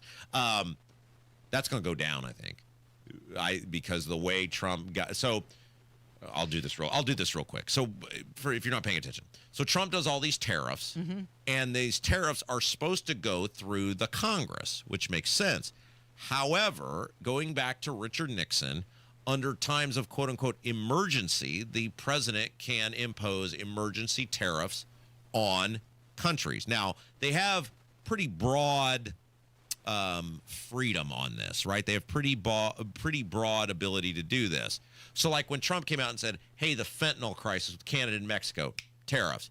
Nobody really fought back on that because of the broad powers given. However, when you're doing India and Britain and, all these other countries, people are going, now, wait a second. You can't, what's the emergency with all of these other countries? And so Democrat attorney generals across the country, along with various small business organizations, are suing the federal government, suing the Trump administration, of course, claiming, and probably rightfully so, Casey, what is the emergency here? How about pricing out the Americans of existence? Well, he's making it worse. He's not helping it with these tariffs. China is not pricing Americans out of existence. We are pricing Americans out of existence by printing all the money and by the tariffs and everything else. And so they're probably going to win at the Supreme Court. Just a guess, reading the tea leaves thus far, it could obviously go any way, saying, no, these aren't emergencies. They basically had admitted in these filings that they're not emergencies, and now it's going to be hard for you to claim things you've said publicly aren't the things that are going on. But anyway, that's what's going on with the tariffs at the Supreme Court. He's going to be giving a speech, or he's talking today at 1 o'clock, and it's supposed to be all economy-based. Oh, thank you. Someone pointed out the yen is Japan, won is China. So I definitely want to get that right. So we wouldn't want to be, because somebody's basing their I'm sure there was somebody going down the street screaming in their car about that. Probably. Hey, you a-hole, the yen is the Japanese. Get it right, Rob. It is Kendall and Casey. It's 93 WIBC. 93 WIBC Mobile News. On the level, on the go. Early morning gunshots at a home. I'm Jarrett Lewis. Here's what's trending at 11:30. Police in Whitestown say a woman was shot and killed during a home invasion just before 7 this morning. When officers got to the house, they found her dead on the porch and believe the shot came from inside. Violence is something that we hate to see, and as we learn more about what exactly transpired, we'll hopefully be able to give that info to the public. Captain John Yurkosh with Whitestown Police says several people were at the scene both inside and outside the home. Indiana Attorney General Todd Rokita is calling on President Trump to deploy National Guard troops into Indianapolis after a weekend where 14 people were shot and a few more were stabbed. Voters in Avon are approving of the school funding referendum after Tuesday's special election. Purdue wins their college basketball season opener Tuesday against Evansville 82-51, and IU takes on Alabama A&M tonight at Assembly Hall. I'm Jarrett Lewis on the level, on the go, and on WIBC.com. Here's the question. Should you delay filing your Social Security until age 70? Conventional wisdom says that would give you a bigger benefits check. But that's not necessarily true anymore, because when you considered your taxes on your benefits, IRA and 401k withdrawals, and even Medicare premiums, you could get even more income by filing for your benefits early. Discover how you could get every penny out of your benefits with a free, yes, free customized Social Security analysis from Bill Demery, your retirement guy, at 317-648-5120. If you've saved more than $200,000 and have not yet filed for Social Security, schedule that free analysis right now. Call 317-648-5120. That's 317-648-5120, or visit yourretirementguy.com. That's yourretirementguy.com. Judy loves her fall in Indy, but she doesn't like the paint, so she called Rhino Shield. The house that Rhino Shield did for my husband and I, after having the house painted with kind of usual house paint, I was seeing cracks appearing about every 3 years and just wasn't very satisfied with that. Rhino Shield's a ceramic coating specifically formulated for our unique climate. I can't speak highly enough about the Rhino Shield crew. They also were great at working with me to get the exact right color because I was very particular. Indy, you too can have the guaranteed protection of Rhino Shield right now for 15% off the regular price. I would not hesitate to call Rhino Shield, and I am just thrilled to recommend Rhino Shield to my friends and neighbors and family. Here's Rhino Shield's Shane Smith. This offer is limited, so call me at 888-RHINO-41. That's 888-RHINO-41. Don't paint. Don't vinyl. Go Rhino. Never paint your house again. Rhino Shield. Remember lining up before dawn on Black Friday?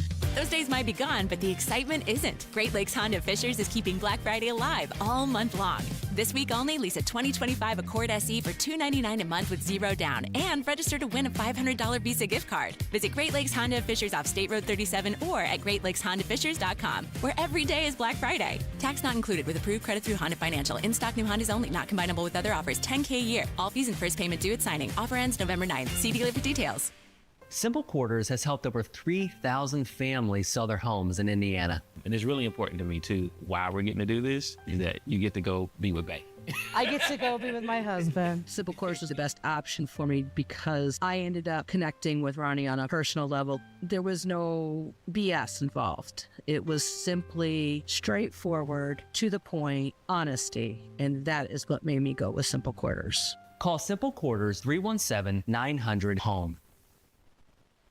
Hey guys, it's Rob for Life Church. You know, Life Church has campuses across central Indiana in Noblesville, Fishers, Eagle Creek, and Pendleton. Count that for yourself. That's 1, 2, 3, 4. So wherever you're at, there's a campus near you. They've also got awesome online services, so you can check everything out before you ever leave your house, right from your own couch. Life Church would love the opportunity to meet and welcome you and your family. Check them out. Learn everything on the web, lifechurchin.com.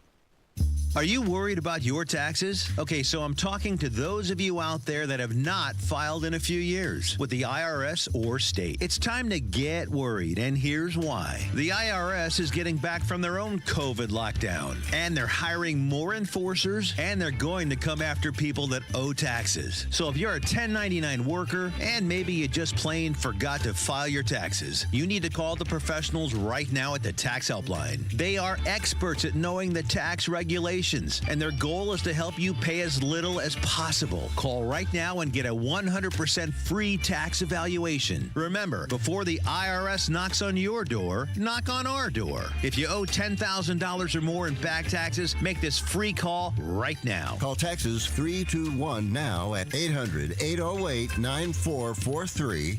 800-808-9443. That's 800-808-9443. Reach your fitness goals in 2025 with a 20-minute once-a-week program at Exercise Inc. 5 locations now in Fishers. Visit exerciseinc.com. Casey, how many friends do you have? All of them. I'm actually accepting applications right now. Oh. I have an opening. Okay, You're my only friend, Rob. Which is why I'm accepting applications. You don't want me as your friend.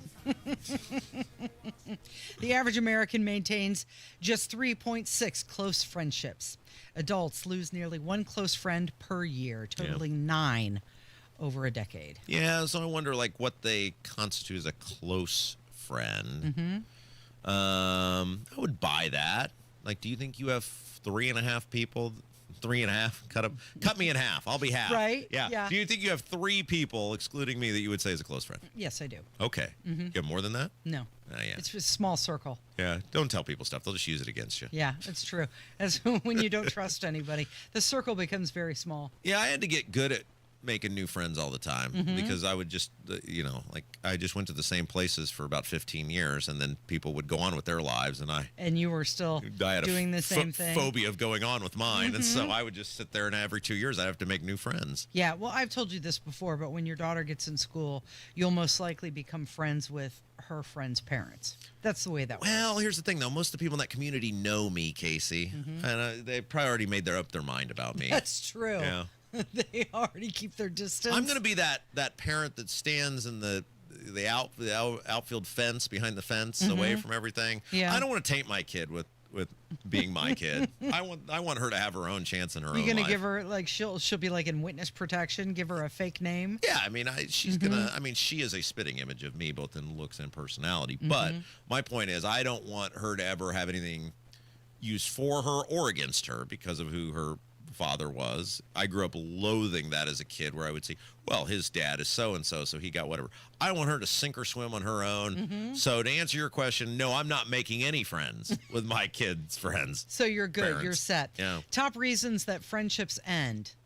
Geographical distance. That's the leading cause, 50%. Oh, yeah. People move away. I wonder in the, like, Facebook, Twitter, Instagram era, like if that's more common now, because you still see everybody each day, you still pictures or whatever. Right. You still know what's going on in their life. Right. But the actual physical hanging out, being together, face-to-face conversation, that's not there. I don't know if I want to know what's going on in people's lives. Then I got to care.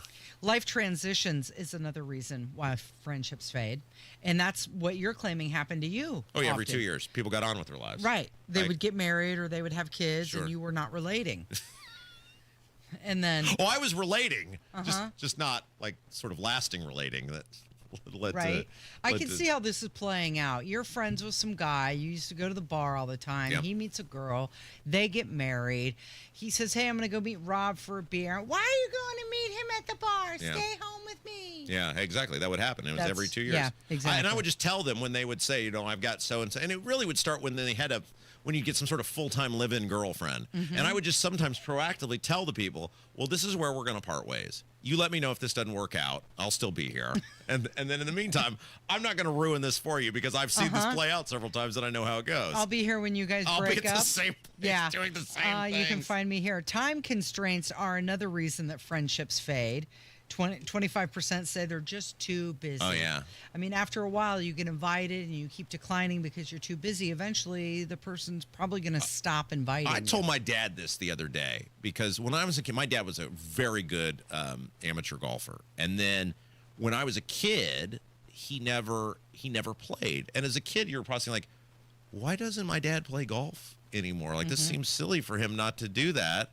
And then you become a parent yourself. And I told him the other day, oh, I get it now. He was doing it to get away from you? He wasn't playing because he didn't have any time. He didn't have any, you have no time as a parent. You have no time to do anything. Time constraints, yep. And you can't just leave the kid on their own. No.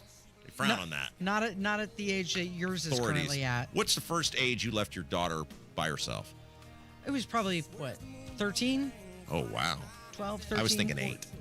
No, not till she could babysit someone else's children. Don't answer the door. Nope.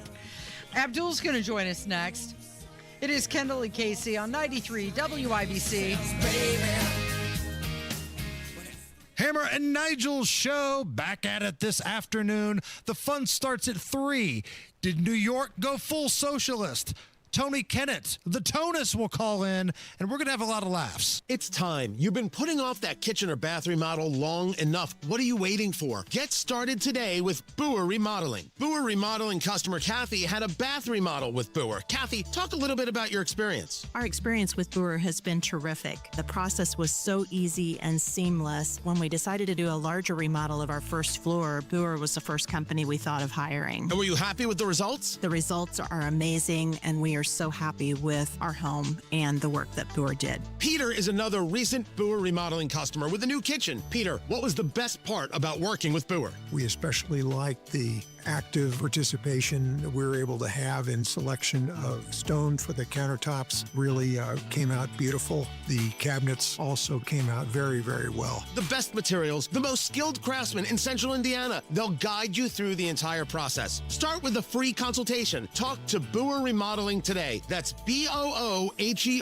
BoerRemodeling.com. So the weather is finally starting to cool down. Make sure you and your family are prepared with AAA Hoosier Motor Club memberships. Whether it's a flat tire, dead battery, running out of gas, locking your keys in the car, AAA has your back. Anytime, anywhere, 24/7, 365. And it's not just roadside assistance. AAA members enjoy exclusive perks at local favorites like Ruoff Music Center, the Indianapolis Zoo, Symphony on the Prairie, and more. You also get free travel planning and discounts on hotels and rental cars. It practically pays for itself. So if you're looking for that peace of mind on the road and more money in your wallet, do yourself a favor and visit AAA today. Get your AAA membership at AAA.com or call 844-GO-AAA-GO or visit your local AAA office. And don't forget to ask about their competitive insurance rates, auto, home, life, and more, because you don't have to be stranded on the side of the road to get help from AAA. Hi, I'm Scott Wilson, third generation owner of Wilson Farm Market, just 15 minutes north of 465 on 31. If you are looking for your source of homegrown, locally made, know where your food's coming from. We are your spot. We have hand-dipped ice cream, 130 different kinds of cheese. We fry chicken, just a little bit of everything. A foodie's heaven. Wilson Farm Market, where good taste runs in the family. Just 15 minutes north of 465, right on US 31.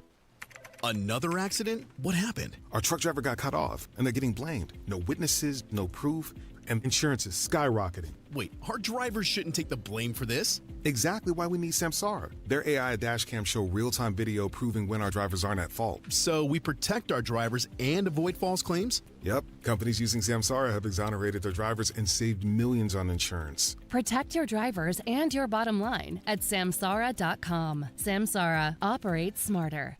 eBay has reinvented vehicle buying. From click to curb, everything's covered. Ever try to buy a car online and end up in a parking lot with a stranger and some blind trust? That era is over. Now with Secure Purchase, eBay isn't just where you find your car. It's where you buy it, start to finish. Title, financing, registration, delivery, it's all built in. This is the modern way to buy your next ride on eBay. eBay. Things people love. Secure Purchase is powered by Caramel Dealer Services, LLC, an eBay subsidiary. Thinning hair? This year, grow your hair back like I did. Call 317-522-2995 or visit WeGrowHairIndy.com. Want to be in the room where it happens? Win opening night tickets to Broadway's Hamilton Tuesday, December 2nd. Enter now at WIBC.com for your shot to see the show everyone's talking about.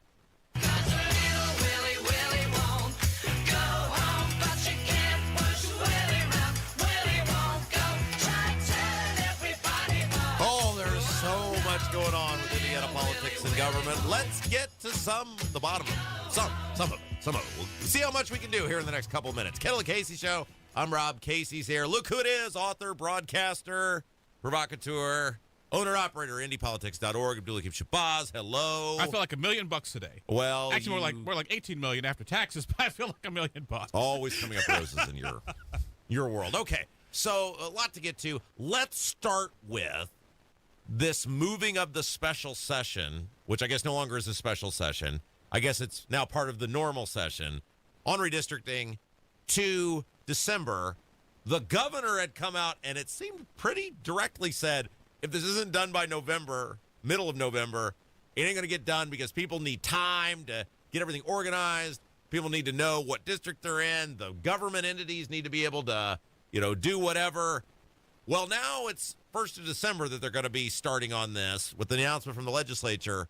That seems like it's after November. Lying is such a strong word, but it appears the governor is not remaining consistent with his pre-given statements. Well, actually, no, I disagree. I think the governor is being consistent with his statement. His statement is basically saying that if this doesn't start November 3rd, it's probably not going to happen. Well, guess what? It's not going to start on November 3rd, so guess what? It's not going to happen. You're just being clairvoyant.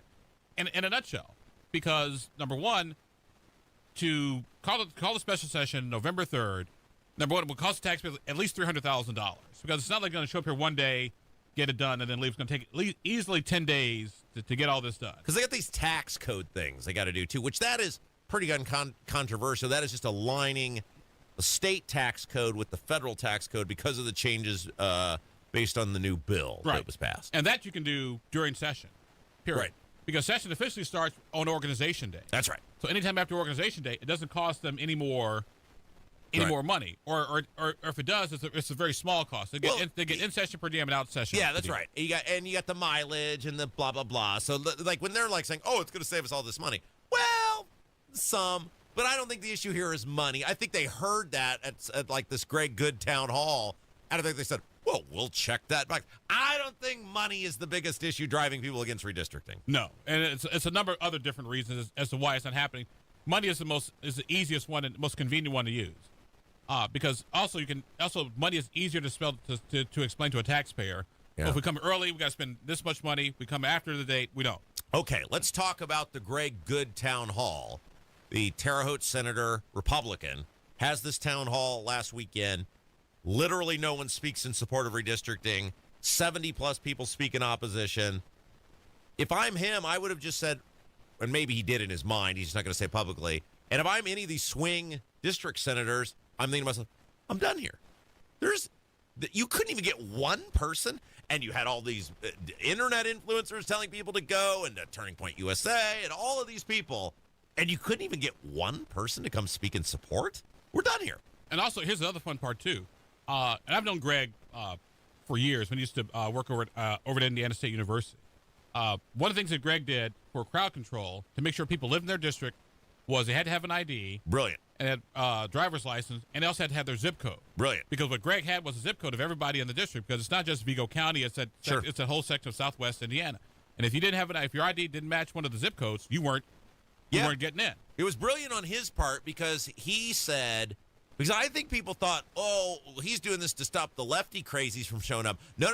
I think he did this to stop the conservative, the hardcore Republican people who don't live in his district from showing up. And I think that was brilliant of him saying, I only care about what people who can vote for me or against me think. Great move. It goes back to my days in the Illinois General Assembly. Whenever a lawmaker, I was having a conversation with a lawmaker, like, hey, we got a controversial bill here. How do you determine who's from your district and who isn't? Like, Abdul, it's easy. When people call our office, we'll ask them, give us your name and what's your zip code. And if the zip code isn't our, and this is what we've been saying for months to these people who have been huffing and puffing, and these DC Drano guys on the internet. As a take it from me, from my own experience, we got tens of thousands of people to call about property taxes. And part of it, the limitation is we're only heard in 25 counties. There's 92 of them, right? But if you don't live in what we learned is if you don't live in the district, these people don't care. And in a lot of places on property taxes, they didn't get enough phone calls to overcome the school. They may have gotten a lot of phone calls, but not have to worry about pissing the school off or whatever. And thus you didn't get the thing. You have to have people in the districts who can vote against these people, show up and say something. That's who they're going to listen to. The only people whose constituents are statewide elected officials. That's right, which is why Braun cared about it, or faked caring about it. On this topic, if this fails, if they have a vote, either way, if they have a vote and it fails, or they gavel into the tax code stuff and gavel and don't have a vote, Braun's in big trouble because he's going to look like an idiot if this doesn't pass. On a number of different levels, this is if it doesn't happen or it fails, this does not look. Mike Braun is caught between a rock and a hard place. His only option is that they pass redistricting, and that is, I will never say never, but the odds are not in his favor that this is going to happen, plain and simple. And by the way, you spent all this capital, your first year in office, basically pissing off lawmakers left and right for stuff that's public and some other things that aren't very public right now, and you got 3 years left. Right. And your two big things, which are property taxes, you failed miserably on that. And part of the weird thing that's pissing people off about this special session is you wouldn't veto the property tax bill and call a special session for that, but you'll do it for this. This looks like it's going to fail too. And even if it passes, you kind of already failed because you pissed everybody off. He's in big trouble. Mike is a very smart guy, and I'm sure he's a very good businessman, but his political acumen is quite lacking. Yeah. Abdul's with us, a couple minutes left. We have to mention that on IndyPolitics.org, calling it a flamethrower would be an understatement. This is like some sort of oversized, overcharged bazooka that you took to the lieutenant governor. Tell us about this column that you wrote. Well, it's a scene from Kick-Ass at the very end of the movie when the guy's got the bazooka. Say hello to my little friend. I mean, this is it was glorious, but I mean, it was strong. Yes. Well, Micah Beck with the lieutenant governor. What is going on? Lieutenant Governor, he went on WOWO Radio. WOWO Radio, for those folks who may not be aware of, is the Fort Wayne version of WIBC Radio down here. He went on about he was on as a guest, talked about lots of different things.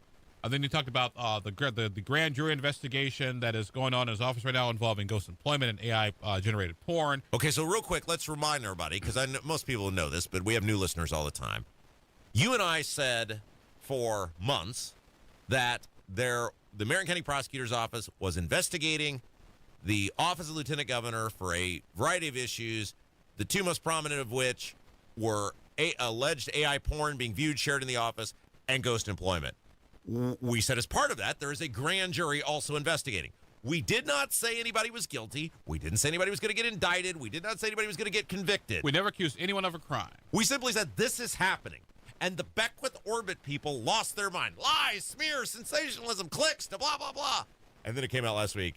Oh, there's documentation showing there's a grand jury, and that's exactly what they're looking into. And now, here's the fun part of their spin. Now the spin is, how do they know about it? Yeah, you know, you're not supposed to disclose they're a grand jury. You can't talk about a grand jury. No, you idiots. The law is clear. The only people who cannot talk about what happened in the grand jury are the judge, the jurors, the prosecution. The witnesses can talk about what happened, but even the witnesses are limited by what they can say. Sure. And we never disclose into the contents of the grand jury investigation. You dumb trucks. Yeah, okay, you guys were right, but we demand to know how you were right. Instead of focusing on, why are they looking into this? What's actually going on? And so Beckwith goes on this Whoa Whoa radio show. And by the way, I don't know if he has an attorney. I don't know who it is.